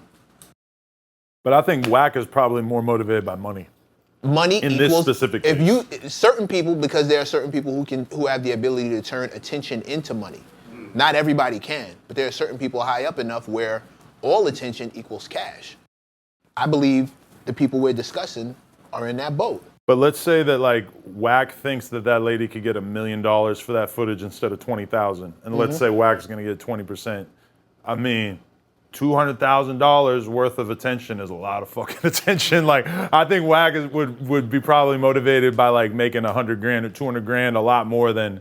But and I mean, because I mean, I'm not. Maybe he believes the shit he says about managing 6ix9ine. I mean, Well, I can't think of a reason he's managing 6ix9ine besides money, right? Maybe it's attention play, maybe it's clout kind of a little bit, but did you mostly notice money, it's kind right? of similar? Like 6ix9ine was doing the same shit, Exactly. and now you see, He learned it. But there's all this, everything we're talking about still centers from attention. You can raise the price because of the attention you put on the situation. If I shine a big ass spotlight on this thing happening, I look like the good guy because I came out of nowhere and rescued this woman and got her all this money. But I don't know if Wack even made it public because I feel like Jay Prince made it public because to Wack, he would probably be just as fine negotiating in private because they could also just stall him out and be like, okay, the documentary's not happening. We're not giving you the footage. Boom. That doesn't have to be public. I'm pretty sure the overall scheme with most things that I've seen come from that specific space is all public. It never stays quiet. So is this the new promotion? Is this the new marketing? You think they're coming together to boost up the storyline so a bigger network can say, hey guys, we seen this on No Jumper. We seen y'all talking about it on My Expert Opinion. No, because it's getting deeper than that. Now you got Wack 100 posting paperwork saying that his son snitched and all types of, or insinuating. I can't say that he put the actual words snitch. I'm not 100% on that. But insinuating that, his son is, on papers. He just got away with saying he extorting half the industry. Then there's that. The problem is this the new marketing? You know this guy. I don't. But if any of that shit is true about him holding shit over people's head for money, I mean, I don't really think it's a clout thing. I think it's a money thing. And I think Wack is one of the few dudes left in the game who is like, no, fuck you. I don't care about your respect or getting along with you. If I see an opportunity to get a bag, I'm just gonna go for it on some real old school shit. Whereas everybody nowadays wants to get along. Right. He seems like he has a real capacity for doing things that he knows will piss people off just because he stands to gain from it. And I mean, remember the integrity thing we talked about earlier? As far as like where's your moral compass? Right. What wouldn't you do past a certain point? Right. I think that's why most people have an issue with the things they see from him. Yeah. It's because morally, the codes you say that you enforce or the things you say that you're about, the antithesis of what you're doing, it seems to be the antithesis of what you're doing for money. But like with the 6ix9ine shit, if he can make that make sense in his head and he feels like he's still giving out a coherent idea of who he is, I mean, hey, I don't personally really judge him for that, but I know there's definitely people in the streets who judge him for that more than me. But I mean, at the end of the day, you gotta make it on. I'm not judging, this is just an observation. This is just what I'm seeing. Like, whatever you do, whatever floats your boat or finds your lost remote, knock yourself out. I'm just, observationally, when people say why they have an issue with him, I see where it comes from. And I'm gonna say this. I got a call from someone in Kanye's camp. Shout out to that person, you know who you are. When I sat with Hassan talked about the whole Wack 100 and extorting Kanye with the tape from Kim and da-da-da. This person called me to rectify it, saying that Game and Kanye have always been cool, regardless to whatever, and that wasn't a situation. But the perception of it is 1 minute, you're talking about you got a tape that you'll only sell to Kanye, and the next thing is Kanye in the studio with Game. Releasing a single with Game like 2 weeks after his album came out. Yeah. Right. I mean, yeah, I still am like looking at that situation like, yeah, I don't know. So now people are feeling like, yo, what's really going on here? Now, Game is a great artist, but you're associated with this guy that people are starting to feel like he's not a good guy. He's not doing the right thing out here. He's not about the culture, he's about the bag. And that, if you're about the bag, that's cool. But now you're tied to other people that people are starting to look at funny because that's your man's. Yeah. You dig what I'm saying? I've heard it said, but I mean, I don't know. Do you think that was an extortion situation? I mean, for me as a person sitting on the couch, it all seems quite convenient, and it seems like a series of events that it's hard for me to imagine why it happened in another way. Right. But I mean, I feel like the extortion thing, it's so often there's like an alternate explanation where the same series of events is just kind of being misrepresented to the public a little bit. Like, I don't know. I mean, could it be? I don't know. You know what extortion is, though? Yeah. I mean, maybe explain it, from your culture. Maybe it's a disconnect on what extortion Extortion actually as in like, getting someone to do you a favor or give you something in exchange for you doing something for them or not doing something for them, you know? So Like, does it have to be something that, like someone extorting you, does it have to be aggressive? no, and in fact, I think it's probably better done in a friendly Exactly. manner. So Yeah. they actually act like your friend, correct? So I'm just getting back. In our community, if someone says that in his back pocket, he didn't say that you were in his back pocket. So just rewind, he said he was in your back pocket. In our community, that's extortion for sure. Somebody's in my pocket, that means he's in my pocket. Pocket, right. Then you said that, because he probably thought he could get Hassan on the show. That's still a form of extortion, you know? If he's saying that he got connection with you where he could get, put Hassan on the show, he's saying, I have He's gonna do what I Adam tell him, basically. under my wing, But- he do what I tell him to do. But Wack can give you all these other examples of artists who he stands to financially benefit from more than Hassan, who I've told him, nah, I don't think they're ready. You know? So it's Right. like, the Hassan thing, when he said that, I took it as Adam would want to interview you and I can line it up. Because in that call, which I thought was kind of crazy, Hassan is like, nah, no jumper, they're big. Like, they ain't gonna fuck with me. And I'm like, what? Like, bro, you're like an actual popping ass YouTuber. You see how crazy that episode of Right. 6ix9ine and shit. And that was after that too. Right. Like, I was like, when I heard him say that, I was going through the moment of like watching all his fucking videos on his channel and just being like, yo, this dude is crazy. No, he is. So, I mean, the question is, because Wack is not, I never gave Wack $1. I talked to Wack on some chill shit. Wack honestly called me the other day and just had like the most pleasant fucking conversation I ever had with anybody. Of just like, I just want to tell you I respect everything you're building. I love what you're doing for LA.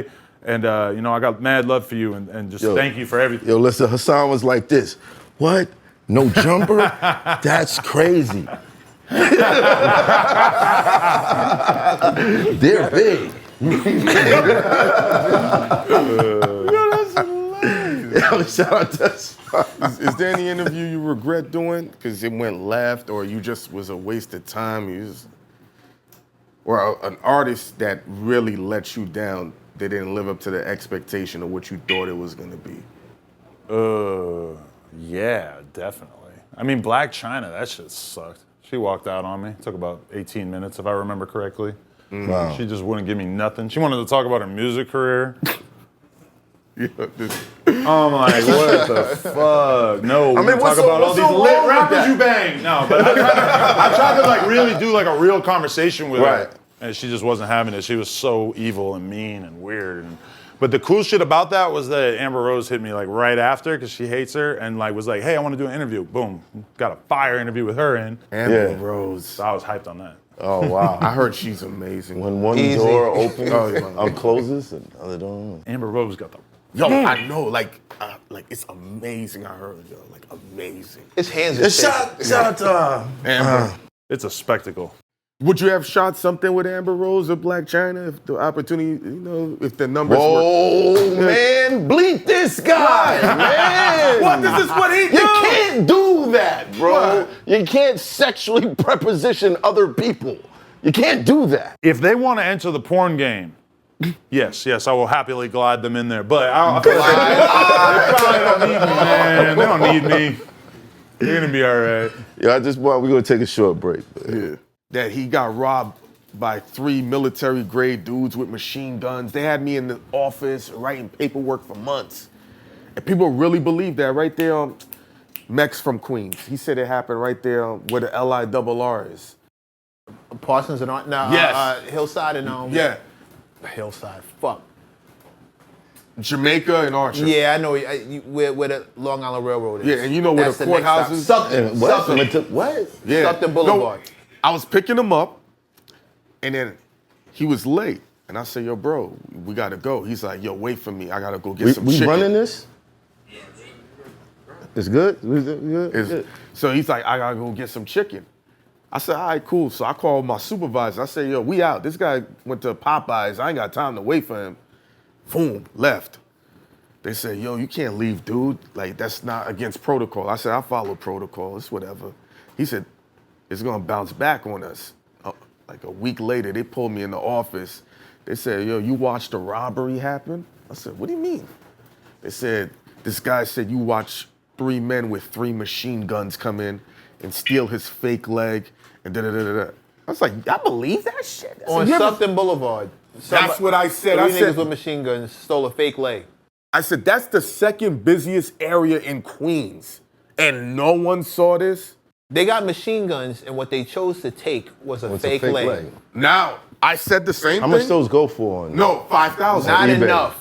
Like the cost of 5,000. one of the guns, maybe. Yeah. But first of all, you need 3 machine guns. Exactly. Like, That's what I said. I was nigga gonna with a be, fake that's leg. it. that's what you took? Yo, they believed it. I was there. Nah, they ain't believe that Dead shit. ass. They ain't just wanted you out of there, bro. Oh, no, That's it. They just wanted No, you but gone. they sent me the, every month they would send me the sensitivity training because they couldn't fire me. That makes sense. Yeah, they're like, damn, this guy. Or you was in in the sensiti- union or something. You in sensitivity training makes all the sense Yo, of the at world. the time, people didn't even believe I had the job. I would take 2 months off, no call, no show, go run around, go on tours, come back. SO's like, how are you keeping this shit? Well, since we on the topic of crazy shit, Sir, Adam He looked 22. up. Gotta stop texting. what's up with Crip Mac, man? What's up with that guy? I fuck with Crip Mac though. I fuck with him, but like, what's up with him, bro? The whole room started giggling when you said that. Shit.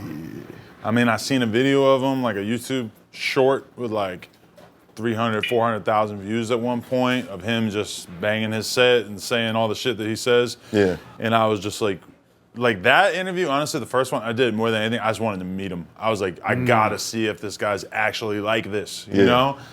And he came in and he was, I mean, he pretty much just is like that. Like he kind of is a different version of himself every time he comes in, I feel like. Right. And I think he has schizophrenia or something. So like, and I also feel like it's like different levels of drunkenness or highness or whatever. Like I've seen him high as fuck where he's kind of weird and like sometimes he's drunk and just having like such a great time and shit. So I mean, there's a lot of different versions of him, but I mean, I think he's a great guy. I mean, it sucks seeing what happened to him because he's pretty much just getting taken advantage of left and right by everybody who claims that they're trying to help him out, but you know, I don't know. He's about to go sit down for like a year, he said.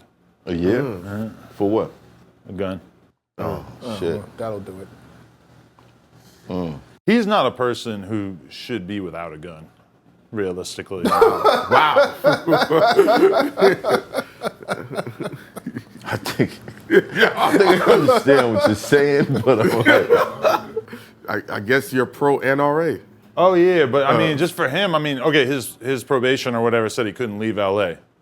Because realistically, I mean, he could move to fucking Vegas or Kansas or some shit and probably never have to deal with any of the gang shit. But in LA, yeah, he's a controversial guy, and there's a lot of people who probably would like to. What's LA like now? Because I know, like, with this RICO thing that's going on with all the gang sets, I battled somebody out there that was a part of a set, and I did some research on them. I like to be factual when I battle. So like, if I'm gonna say something, I'm gonna say something that you could look up and be like, oh shit, this shit is real.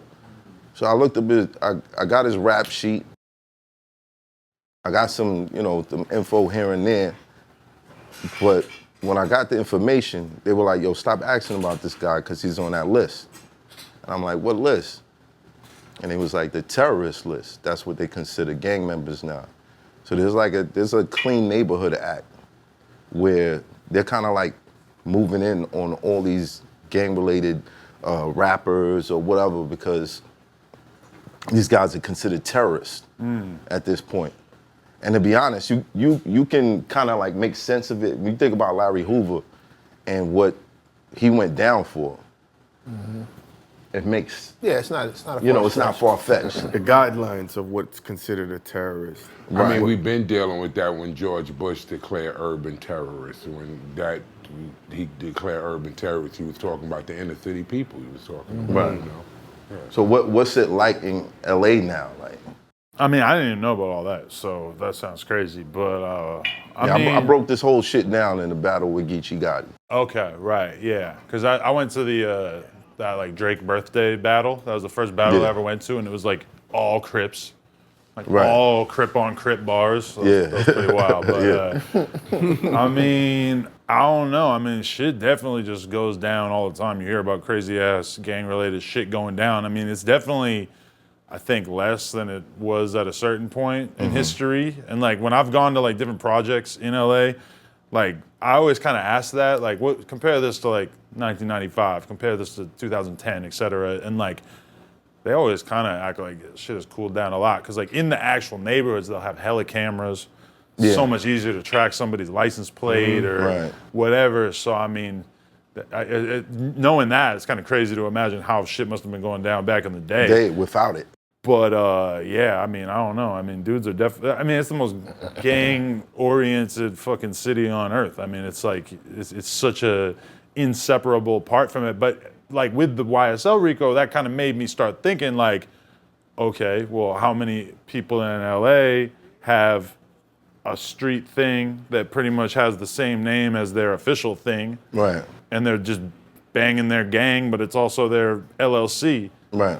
And how long is it, like seeing how they put the whole Young Thug thing together, it's like, well, why couldn't they do that to a lot of people in rap? They probably have. Maybe we find We're just out. waiting on the rollout. The Young Thug thing, they had shit from like 10 years ago in it. Yeah. They had group text conversations from him in 2015. I was like, wow. Hence the rollout. Yeah, it's the rollout. It's the rollout. You know, boys don't come unless they know they got you. But the federal government, they can indict you and you could be indicted for 5 years without them actually picking you up. So that's 5 years that they get to follow you, keep information on you, build a case. 5 years. And you could already be indicted. And you walking around chilling. Yeah, you don't know. Yeah, the feds you could be walking around with a federal indictment. And they could keep the indictment on you for 5 years without picking you up. And you wouldn't even know. Most of the informants, and this is what people don't understand, most informants, that's what is going on. They have already been, maybe some informants get picked up and get put right back out in the system. And they get paid too, right? Well, that's a whole different system. Like, but yeah, they have paid informants, yeah. Adam, but usually the informants they pick up is trying to get out of their case. Out of this situation. Yeah, That makes sense. The That's their situation payment. that they in. Right. Now, once you get out that situation, the feds, you work for them forever. At that point. Yeah. And yes, then they have a system where they could put you on the payroll and you get paid every, and you give them the information that have nothing to do with your original. That's why at this point, when you see like 6ix9ine starting issues with people, you gotta wonder, is this a setup? Yeah. Wonder. You don't even have to wonder. Yeah, like assume the worst, bro. Yeah. Like, just steer clear at this point. I don't It's even know kind why of you amazing that he feels the confidence to be able to talk all crazy and shit, knowing that, like, I mean, I assume he has to check in, right? Like he has his federal connects. They probably hit him up. Yeah. He probably texts him. They're probably giving them. They're probably giving them paperwork. Yo, you are one of the illest snipers. Yeah, Just saying, like, you think about it, like. They probably do. I think he has to do whatever they tell him, pretty much. Like, Yeah. I think it could be a continuous process. Like, one of the things I thought was so funny is when he had those little boogers from fucking Bushwick with him on the academics I thing. I can't let you call them boogers. All right, I'm sure they're Can't let great you call guys. them I'm sure they're the hardest dudes in the world, right? But they're like, when they're trying to get them to justify why they're kicking it with them, they're like, what kind of man would I be if I walked away from this money that's gonna feed my family? It's like they kept saying that. That would literally make you a man. But they didn't really say. If you found another way. But they didn't Remember really we said say. about moral integrity? Yeah. They didn't say we're fucking with them because we're just fucking with them. They said no, we're fucking with them because there's bread involved. Yeah, I don't think That's the whole thing. How did 6ix9ine not tell them not to say that? That's the whole thing you're supposed to be hiding. How can he tell them what to do, period? I mean, At if you're this gonna point- hire an actor, they're supposed to read their lines. Yo, I mean, Yeah, but no wonder you make $1 million a month. You good at this motherfucking thing, yo. I'm not saying that the entirety of their street shit is acting at all, but them acting like they respect 6ix9ine, I mean that. Unless the actor owns the studio. Yeah. Then Yeah. he pretty much says what he wants. Right. If you work for me, Work for hire? Yeah. More power to him. Yeah, he didn't even flinch when he said, "This the only rap that we jacking." You heard? Like Yeah, he didn't that even. was funny. But Like, you ain't he's- seen them together, right, since then? Or at least not like well publicized? I feel like that was kind of when he was like, I'm not putting out another song. Fuck this. It doesn't. It's crazy, but a lot of people are fucked up out here, man. In what capacity? All right, and it's in the same way where, like, when I was fucked up, and I would bust certain moves that morally I know is wrong, and now like I'll stay clear of that shit completely, cause there's other ways to do shit. But in those moments, I was compromised by my situation.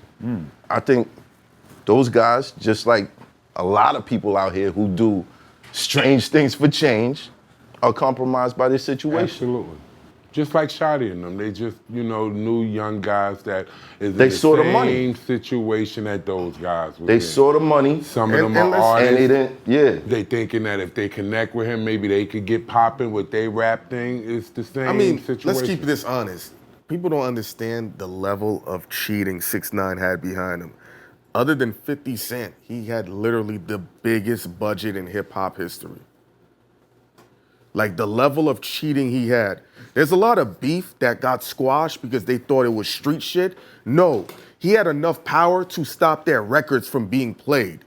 If you know what I'm talking about, you know what I'm Yeah. talking about. Yeah. I had a meeting about that because he stifled an artist's music based on an interview we did. And he didn't even know it. It's just whoever he was signed to, his pops is like, yo, dad, this guy's fucking up my artist's music. All right, well, that's why he laughing. He know. We'll slow down your music budget. I mean, I don't know like specifically, but do I doubt it? No, bro. Not really. yeah. Like the power he had, I don't even think he realized. Anybody that beefed with him, watch their record sales. It went down if they were all tied into the same label. Ebro spoke about it. You know who I'm talking about, right, Mec? yeah, but that's not new. Like there's But always who been y'all somebody who talking can. Elliot and Lucian. Oh. No. Oh. Yeah. Yeah. Adam, how do you keep yourself detached from all this street shit? It's a question I've been trying to ask you for like the Yeah, last because I couple know minutes. sometimes I get a call. About me? No, not just like somebody who came on the show. They said something Right. that affects somebody else's career, and they'll call me and be like, "Yo, what's up with that?" Da da da da da da. I've been getting those calls my whole career. Like my whole career, but pre-internet, I get those calls. How do you stay? Is what? Because you're black, you get those calls. Can What do he you mean? answer? Yeah, because Can he answer?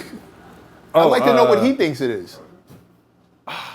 I mean, let's not act like I haven't had close calls. I mean, there's been plenty of times that motherfuckers were mad at me, and from both the like actual like hard street dudes to the weird ass fucking psychopath fan type kids who can't get a DM back. I mean, motherfuckers definitely get mad, but you just gotta handle your shit and just try to move correctly. Because I mean, I don't like when I really look at my entire time talking about LA gang shit. I can't really think of any times of significance when I really pissed anyone off, and I think that's why I like go to people's hoods just to like film shit and like it's all good. And I mean, I do when I go into those situations, I handle it the right way, but I don't know. I mean, my biggest rule is I try to like, we could cover shit, but I'm not gonna use this platform as like a platform for you to propagate like hate towards another gang. That's one thing that we ran into with Crip Mac, where sometimes the shit that he would say, like he said some shit on live dissing another hood that he don't like, that was over the line for us, where it's like you can't be using the special names for different hoods or different gangs that they're not supposed to say. That it's like, like that's over the line to me. Or like, even if you were smoking on somebody's homies or whatever, if you start saying shit like that, like we're gonna edit it out, or like that's, and it's not like I definitely heard somebody fucking from the Bronx smoking on somebody that I didn't know that's what they were talking about, and then I watched it like a year later, and I'm like, we could have definitely edited that out. But I mean, you just got to be smart and move strategic and have the right people respect you. Obviously, that's not. I mean, Nipsey Hussle got killed by a fucking weirdo who maybe I shouldn't even say that. Nipsey Hussle got killed by someone who realistically wasn't shit in their hood, and he is like the king of their hood. And I mean, that tells you all you need to know. Like a fucking king could get killed by a peon, and it just happens. So you just move around right and try to handle your shit right. Even saying shit like that, for most people, doing interviews, even talking that way could lead to repercussions. Like some phone calls would come from calling somebody a peon and X, Y, Z, A, B, and C. Like, and you say those things with no filter. Well, I mean, he's rotting in prison. Like, you know, I feel like if there's anyone I'm gonna call a peon, I'm gonna throw it on him. Because realistically, who the fuck was he? But nah, like, I mean, I know people who know him and stuff, so that's why I didn't want to say the weirdo thing, because that is kind of a special term in LA. But, you know, he wasn't some factor. He wasn't Nipsey. He was like, you know, 1/10,000th of a Nipsey in terms of clout and notoriety or whatever the fuck you want to judge somebody based on. So. Not just him though. I just mean in general. Like I've watched your shit. I see, and even when you're talking to other people, like not even doing an interview, but when somebody's talking to you, you speak with a freedom on some journalistic shit that it's borderline reckless from time to time. If just a touch. And I wonder if you're aware that you're doing it, or is it just? I don't think I bite off anything I can't chew.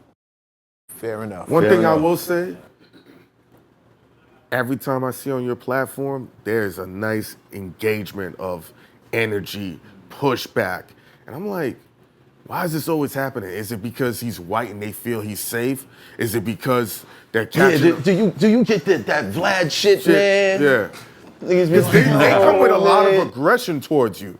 Who? Once in a while. Yeah, all right. It happens more than normal. Let's get to the question. Are you an agent? A federal agent? No. I work on a state level. No.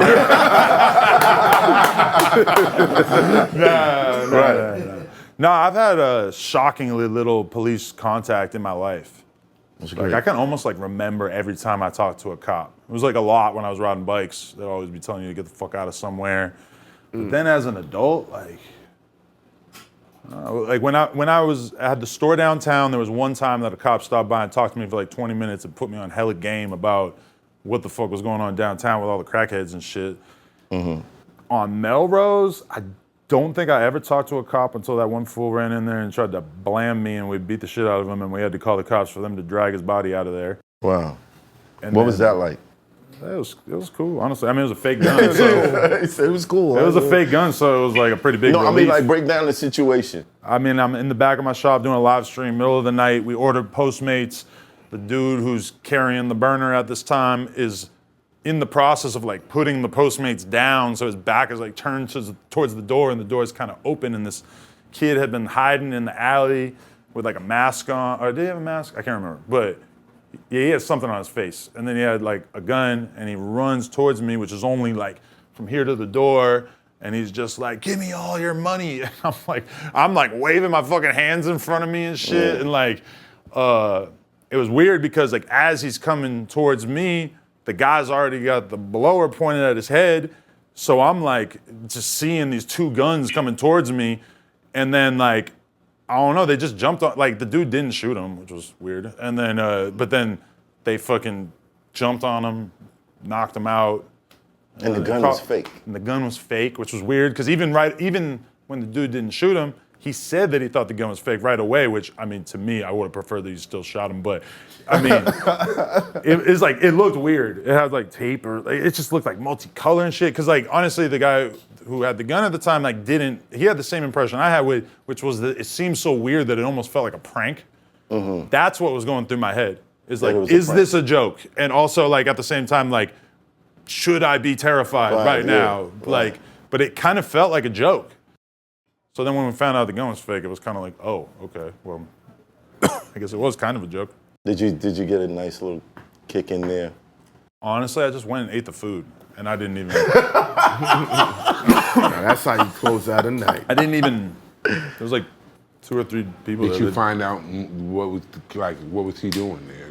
Like they set up or? No, he was like an obsessed fan on drugs or some shit.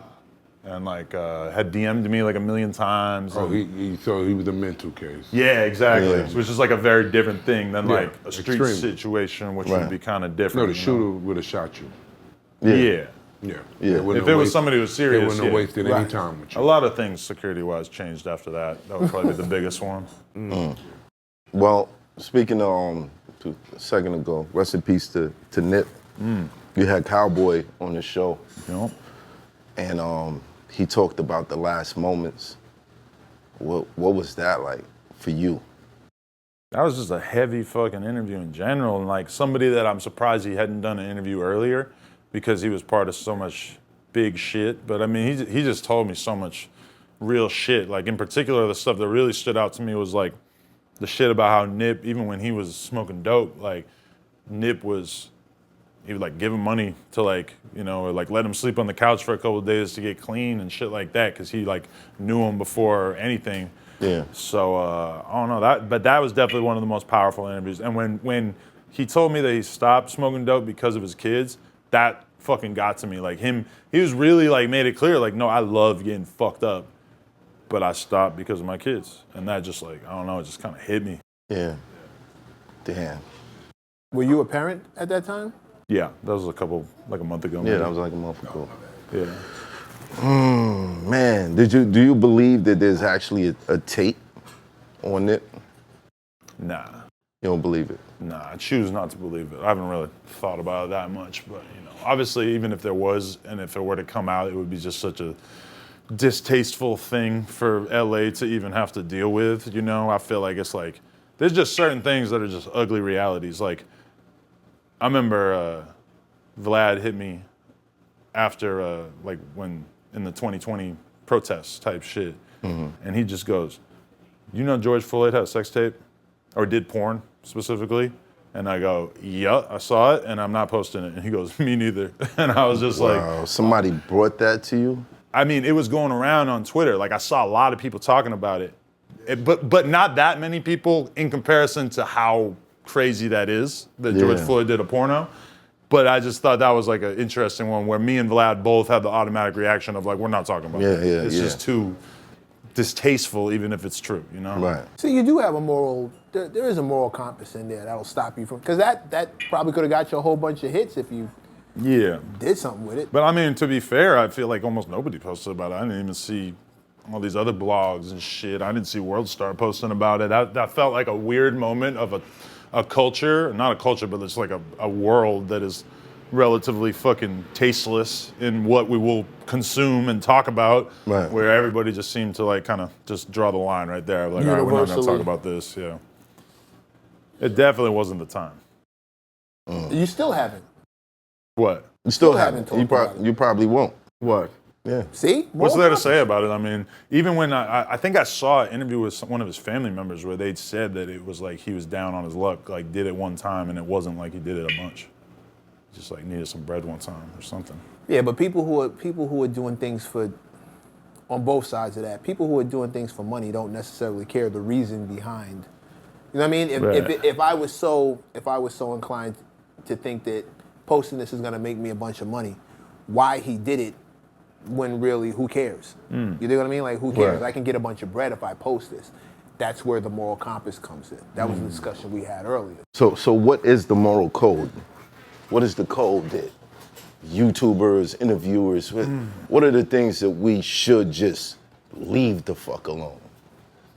Because porn is on the table. Yeah, you can talk about porn. Yeah, for porn is sure. on the table. But if it's porn with a person who has recently been the victim of, been murdered by a police officer, and there's a national outrage or like furor going on, yeah, that definitely seemed like one to maybe leave out. I mean, I don't think that we should talk about I don't think we should bring things to the table that can be used to implicate people in crimes. Now, obviously, that's going to be a blurry line because sometimes people are going to come in here and say something that seems pretty fucking innocuous, and then it's going to be, which has happened very little to my knowledge. Right. Like Vlad always makes the point of when AR Ab went down, there was like an interview clip they used against him, but it wasn't from a Vlad interview. Right. To my And they knowledge. were actually trying to get footage from him. Yeah. And he lawyered up and said no. Have they ever tried to get footage from you? No. No. You have so many interviews, so millions of hits. And very little that hasn't ran, you know? Like there's a few times here and there that somebody will hit me up and be like, yo, can you take this out before you make it live? But that's not that often. And we do it if it makes sense. I mean, a lot of times it's the dumbest shit ever that they want taken out. They'll like say a famous actress is hot, and then they'll be like, oh, my girl gonna get mad at me. Can you delete that? And I'm like, Really? Yeah, that happens a fuck, lot. man. Who did that? I can't remember. But you know what? All right, here's one that is probably not gonna be the kind of thing that we're gonna have to deal with that much, but I remember back in the day, like Gawker.com was like a popular like fucking media news blog or whatever, and they would out people, like famous tech executives and celebrities and shit. They would like out them as gay. And I feel like that looks really bad in retrospect because everybody kind of has realized like, oh, if somebody's gay, like, let's let them do whatever, which I think you see in rap all the time because there's tons of people who are not tons, but there's people who are rumored to be gay in rap. Right. And you don't really see people talk about it. And even like the rappers who I know have been accused by like a ton of transvestites of fucking them, it's like people don't really talk about it that much because I think people like at least kind of have a sense of like what that you should do, be what left you alone. doing? Yeah, like that's your private. Which thing. I think that's good. I asked Joe Button if he was bisexual, and he kind of bugged out about it. Because there was that day where we all thought he was bisexual. Right, exactly, exactly.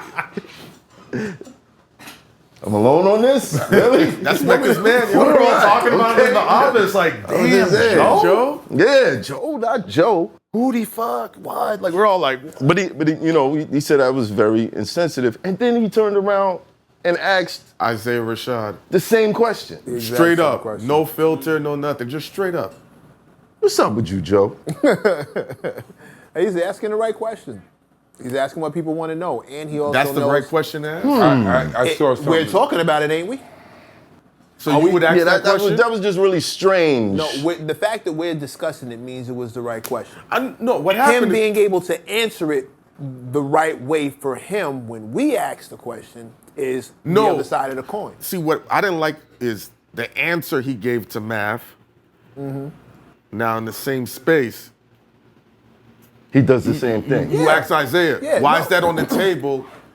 If Because- you went through that whole tirade with Math to say that shouldn't kind of like be a question to ask. Because Isaiah has spoken openly about it before. It's never been an accusation. So then he don't need to ask him that question then. He said on the show. So- he only did the interview because everybody saw him fucking two dudes. Right. Like, of course you got to talk about it. I can Welcome understand to him. life. I can understand him taking issue with Matt saying it, even though I don't see why that's like a big Because deal. he said it on his show. Yeah.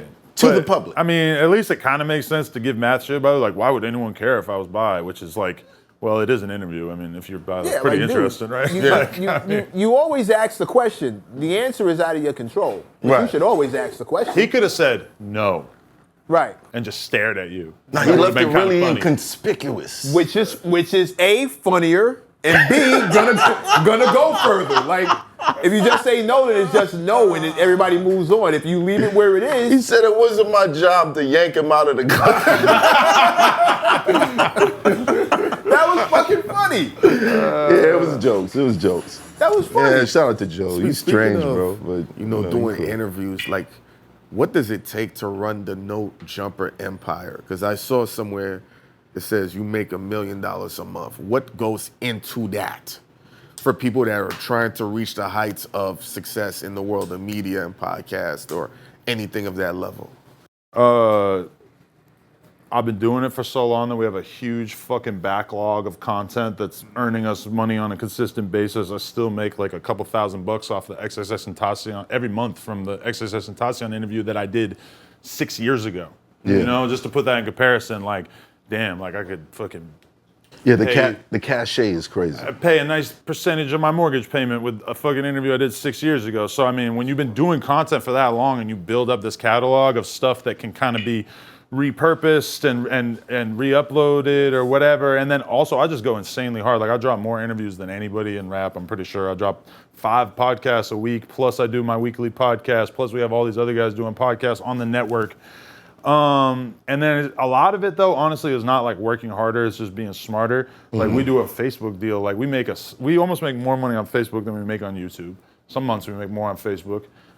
Just because I found the right team who were able to start uploading our shit and just really making bread on there. We started a Patreon at a certain point. At a certain point, I started the Plug Talk thing, which is another huge fucking Amazing income program. source. Right. You know, we do merchandise. We do the No Jumper Patreon. We sell so many goddamn Instagram posts. Oh my God. We do brand deals for different brands. It's not like I have like one thing that just makes this absurd amount of money, but I have a lot of six-figure income streams coming from all directions. And so, yeah, sometimes it does get Is into it that mentally region. stressful, juggling all of that? Or your team is so... My team's pretty diesel at this point, honestly, because I would not have been able to get to this point if I didn't have a shitload of people working for me doing great stuff on behalf of the brand. Like, I never have to think about editing a clip. I never have to think about posting an ad on the Instagram. I never have to think about getting the photos ready or getting the podcast edited or getting the ad read done or whatever. Like, all this shit is kind of handled. I basically am like going out of my way to build the business so that I can do nothing but interviews.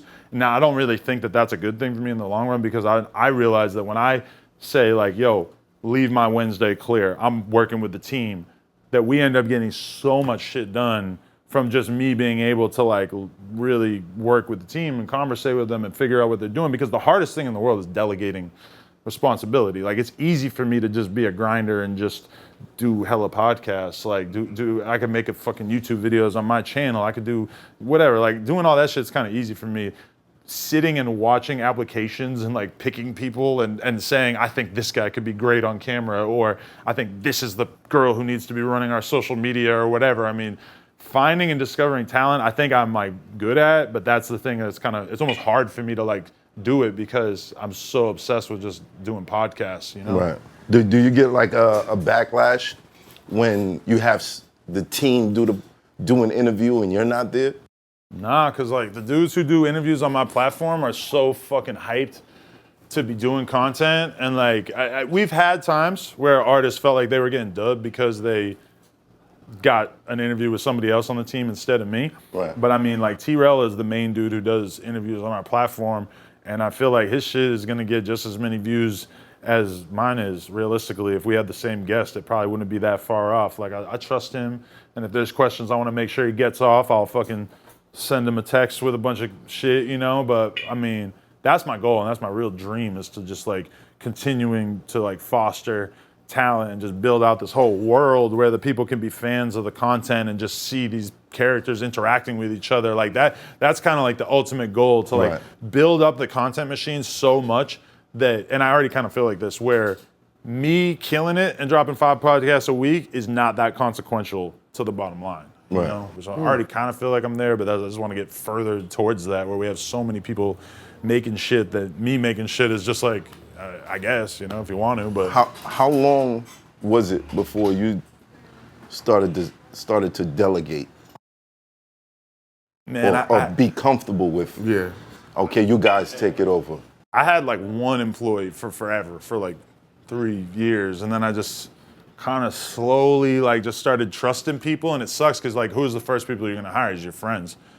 And then they're gonna let you down, and you're gonna fire them, and then you're gonna have beef, and they're gonna be, and that childlike friendship that you had all of a sudden is gone, which is a very tough lesson to learn that I've learned quite a few times. And but at a certain point, like when you just start finding the right people, but that's what sucks, is you gotta really give people a chance. Like, my girl just hired an assistant.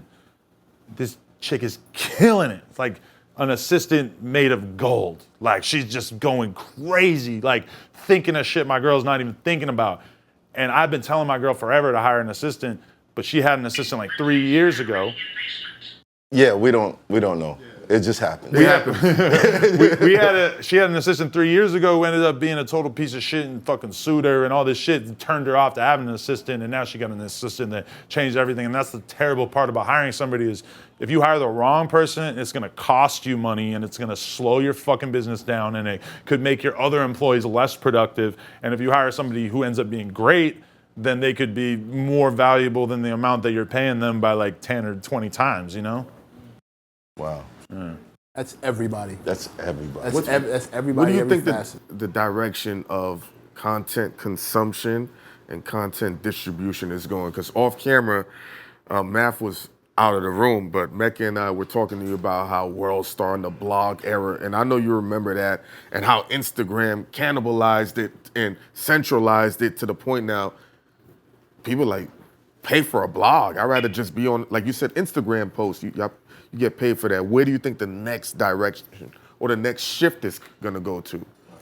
I mean, I think a lot of it is like short form content, you know? 30 seconds, Because micro. the TikTok shit, bro, like nowadays, if you want to blow up, it's like you're gonna do it on TikTok and Reels before you do it on a 20-minute YouTube video. Like realistically, most likely. Like a lot of our biggest interviews have basically just been propelled by like a viral TikTok that got 5 million views that turned that into fucking, you know, 1 million views on YouTube or whatever. Like, I feel like that's such a thing. And when I see people start podcasts now, it's like they're talking about it before they even get started. Like, who's gonna be our TikTok editor? Which is smart because it's like you gotta just make your content accessible as fuck to people, because if you don't, it's really, really hard to stand out. But, you know, it's just way more competitive than it used to be. When I started, it was like, I just had this shit to myself in terms of like these underground type rappers. Like there's just nobody fucking with me at all. And now I got to compete with like, over time, your value that you're bringing to the situation kind of changes, where I still love doing underground rappers, but I don't like hold myself to like, oh, if I don't get all the cool new underground rappers, then I'm a failure, because I would just be driving myself crazy trying to keep up with that. I think the beauty of what you did with the underground rappers, and usually this is Russian roulette, and Mecca and I have interviewed a lot of up and coming artists, you had a great turnover rate of how all of them became successful. If you do 10 underground dudes, minus 20 of them ain't gonna make it. Out of your 10 interviews, like 9 of them became somebody consistently. And I used to be like, how the fuck It's a is wild, Adam? it's a wild streak. It's a crazy streak. Yeah, it doesn't make any sense. That's unheard of. Right. And I was like, this ain't luck. And I ran the unsigned hype column and ain't had those kind of numbers. You might need to be in the A&R or Yeah. something, man. You might You know what I'm need saying? to Luck and consistency. step in that direction a little bit. How were you able to always, was it great timing, great instincts? How do you or- pick your artists? Yeah. I mean, I just try to like, honestly, like if I think they seem interesting, if I think the music has potential, if I think, you know, it's all opinion. It's all like, you know, I have people I respect coming to me all the time with artists, and they're like, this is my new artist, he's gonna be huge. And I take one look at it, I'm like, never. Like, I would bet $1 million this guy never goes who was that? platinum. Who was that? No comment. but I've had that exact experience where I would have bet $1 million that this person's not gonna blow up, and then they blow up. And it's like, That's happened a lot. Wow. I was sitting on a fucking live stream playing a Meg Thee Stallion video for a $50 donation. And I'm like, that's cool. Like, you know, Meanwhile, and then what happened to it? so you and Q-Tip were on the same page with Meg Thee Stallion Yeah. early. Yeah. Super early. But I also wonder, like, when I saw her, maybe she was whack, and maybe she got a lot better after that. Or maybe she was like pretty good and I just missed it because I was fried. Oh, so they weren't on the same page. Yeah. We would all like to think it's the first one. Everybody likes to think that you weren't that good when I turned you down. When I deaded you, you definitely weren't as dope as you are now. Fuck out of here. But that's the thing about signing someone now, is that it's so competitive that the artists who are getting signed by labels are not even dope yet. They're not even good yet. They haven't. They're like, we were gonna sign you because we see a seed of possibility in you that maybe we can amplify, because a final product is already gonna be swooped up so goddamn fast. If you're actually dope, if you're like a finalized 21 Savage, you know, somebody else is gonna see the vision before you, realistically. They're basing, from what I've seen, don't let me speak for everybody, but from what I've seen sitting in those rooms, they're basing their picks off of numbers. Yes. It's not talent. It's not because they saw him perform and it's like, oh my God, this kid's really got something. It's more like, this is what he's doing on SoundCloud, this is what he's doing on Instagram, this is what he's doing on YouTube. Okay, I think there might be something here. But the smart A&Rs are gonna factor in stuff like talent and the live show and how, like, you know, the best A&Rs Gotta have I know. a smart A&R. Yeah, the best A&Rs I know are people who can take a wild chance on somebody and just see the potential, you know? But, you know, the average A&R is, well, his Instagram reels get a lot of likes, so let's sign this guy. By average, you mean like 90%. Yeah, I mean, I feel like I kind of get lucky with A&Rs because I'm just ignoring everyone besides like the few decorated A&Rs that I've dealt with because they actually have poppin' artists, so they come through for the interview and we develop a relationship, which is also, those are smart A&Rs who develop relationships with media people. But yeah, I know a lot of really, really good A&Rs who I like look at them and I'm in awe. But also, some of those A&Rs have sat there with me and said, this guy's gonna be huge. And I said, I don't see it. And then I was right, and the guy never went anywhere. You know, it's like, and these are the best A&Rs who have the craziest success rate. I mean, you're still gonna take losses. It's still gambling. Right. Every time. Right, because you can never account for what's gonna happen in someone's life. Yeah. Facts. And Facts. sometimes the time change, and when the time change, Facts. something that sound hot at that time, the new Man, ain't that movement, no more. I call it the Carmelo Anthony theory. In regards, There was a time when Melo was one of the greatest offensive one-on-one Absolutely. players, period. But then the game changed.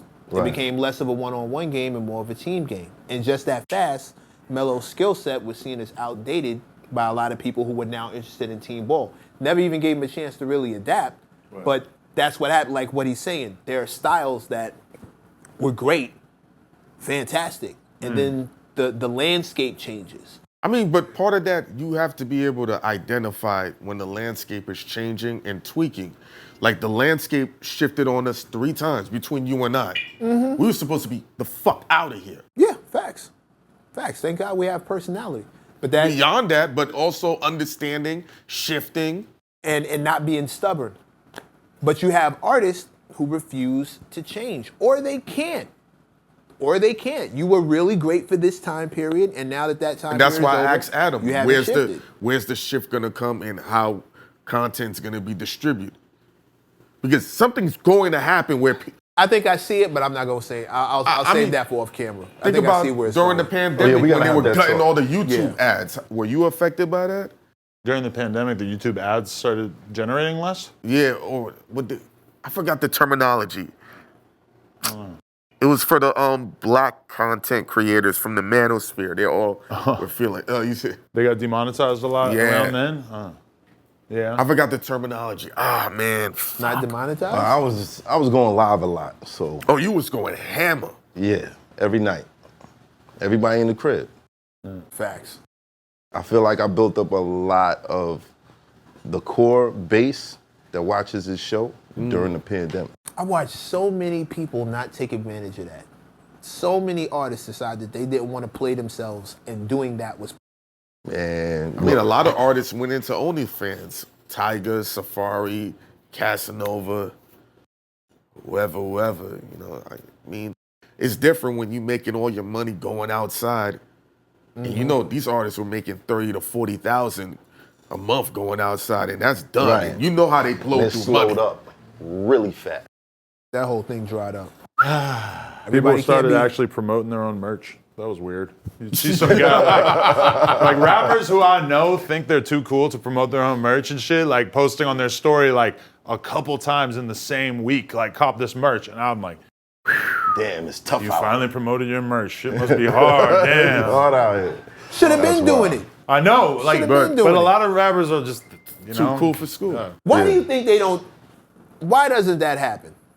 Why don't rappers They're promote too their cool, own shit? man. That's it, They're they're too too cool cool. for They ain't what school. the posters But for. a lot of rappers are getting too much money doing one thing to really focus on the other things. You know, I've made that mistake in my life. I remember, like, even when I was making when I was making 50 grand a month off YouTube ads back in the day, like 2017, I was making 50 grand a month from just vlogging every day, being at the store, all the crazy shit that would be happening, and I was doing interviews, and my YouTube was up to 50K a month. I'm feeling myself, and then boom, drops by 90%. All of a sudden, I'm 5K a month because of the demonetization shit. It fucked me so bad, but all of a sudden, I hadn't done merch yet because I was like, how much merch I would have to sell to make 50,000, never mind 10,000, you know? Like, I was just like, I'm gonna just put all my effort into this YouTube shit. I started live streaming after that. I started, you know, really just doing more products and shit in general, and like opened up a fuckload of different revenue streams, whereas I was just focused on this one before,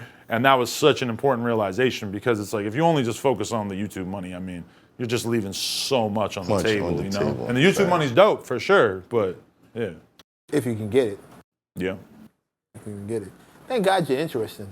Otherwise, that never would have worked out. Right? You want to wait another 12 minutes? For Apparently, Beyonce's trending. She's either going to drop an album, and she just removed all her pictures on all social media platforms.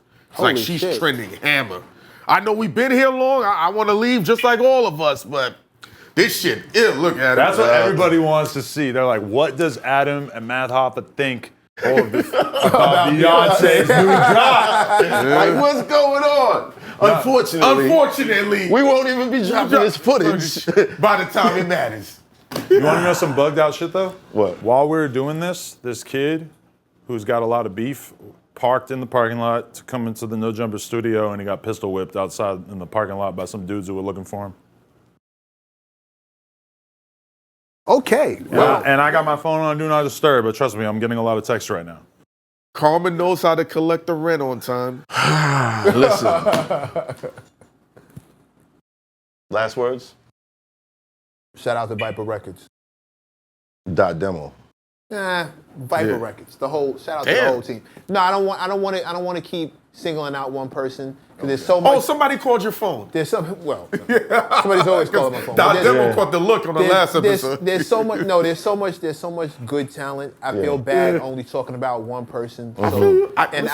So shout out to Viper Records in general. They're Shout doing out to their thing. Shit is Tech, dope. man. Shout out to Tech. That's what I'm gonna say. Shout out to Tech. Who's next? Big. Rest in peace, PH. Rest in peace. Yeah. Today was the day. Wow. Today was the day. I know First today felt rapper, off. first rapper in Brooklyn with a street named after him. I don't give a fuck who you asked or what Pumpkinhead. you said. Wow. We did it for PH first. He got hit. 5th and DeGraw, Brooklyn Zone. Shout out to PH, Underground King. Rest in peace. We love you. We miss you. Salute to you and your children, Raiden Royce and Little Robbie. Shout out to the whole family. Shout out to the Plague. Shout out to all of them. We love you and we miss you. And rest in peace, Device. Rest in Always. peace, Device. Bigger. Bigger. Shout out to Matt Hoffa, my brother. I love him. My voice is heard by y'all because of him, you know, so 1 that billion is percent. salute, you know, all day. Shout out to my son right here. You will be hearing from him. Shout out to my men outside. Shout out to all my men everywhere, all throughout the city that's working at clubs, stores. I love you guys. Without you, Bigger World could not be. Together, we would take over and we would run this place. Yeah, it is. You know, Esso couldn't be here, so Yeah, shout out to Esso, man. Yeah. Shout out to Esso. He's taking care of it. Doing a valiant thing. Yeah, Taking care of his parents. Of the shit that's important. yeah. Really He important. wanted to Facts. be here to sit down. Yeah, you know? he did. Yeah, He did. And you know, just Yeah, shout he would have out- tapped you on the shoulder like 50 times. Yeah, he'd be like, so Adam, tell me, what's the payout from the record label? How many deals do you have? Right now? What Currently? does it take to close a deal, Adam 22? Do you have your Because publishing? these guys are creative, Adam, and I can see that you're not a creative. I'm almost kind of, when you put it like that, damn, I fucked up. I gotta come back. Oh no, You gotta go back. reoccurring guests for Yes, sure. definitely. Oh, whenever. Definitely. Absolutely. I co-sign. And you know, Math, Adam, you guys convinced me to come out of retirement with the porno broads. Lord Jesus. Yo, stay tuned for my expert opinion after dark. Oh, we're gonna make an OnlyFans page and some other joints and nipples and milk. Carol, I'll have Bleep somebody- this guy, man. Bleep this Shout guy. out Black Dave. Shout out Kai. I know they went outside to smoke and Matt got a little heated for a minute there, but they're good guys, man. Nah, Good we time. gotta respect the show, you know? Adam, Respect. it's been a pleasure. Appreciate you guys. Thank you so much for the warm welcome and everything. Yeah, it was worth staying out till midnight. Woo! That's dad shit. Ric Flair. Bang, bang. I'm being that Uber bumping that new Beyonce. We out. It's hot for trapper turn smack rapper. Only smack rapper that you know is smack rappers. Got bars I can hang with the backpackers. Trap star, I don't hang with the backpackers. I'm in the hood with the work you heard. Making fiends leave earth you heard. Got your baby mama thirst you heard. Feel the flow, nigga, throw it in reverse. This the wave you need to surf you heard.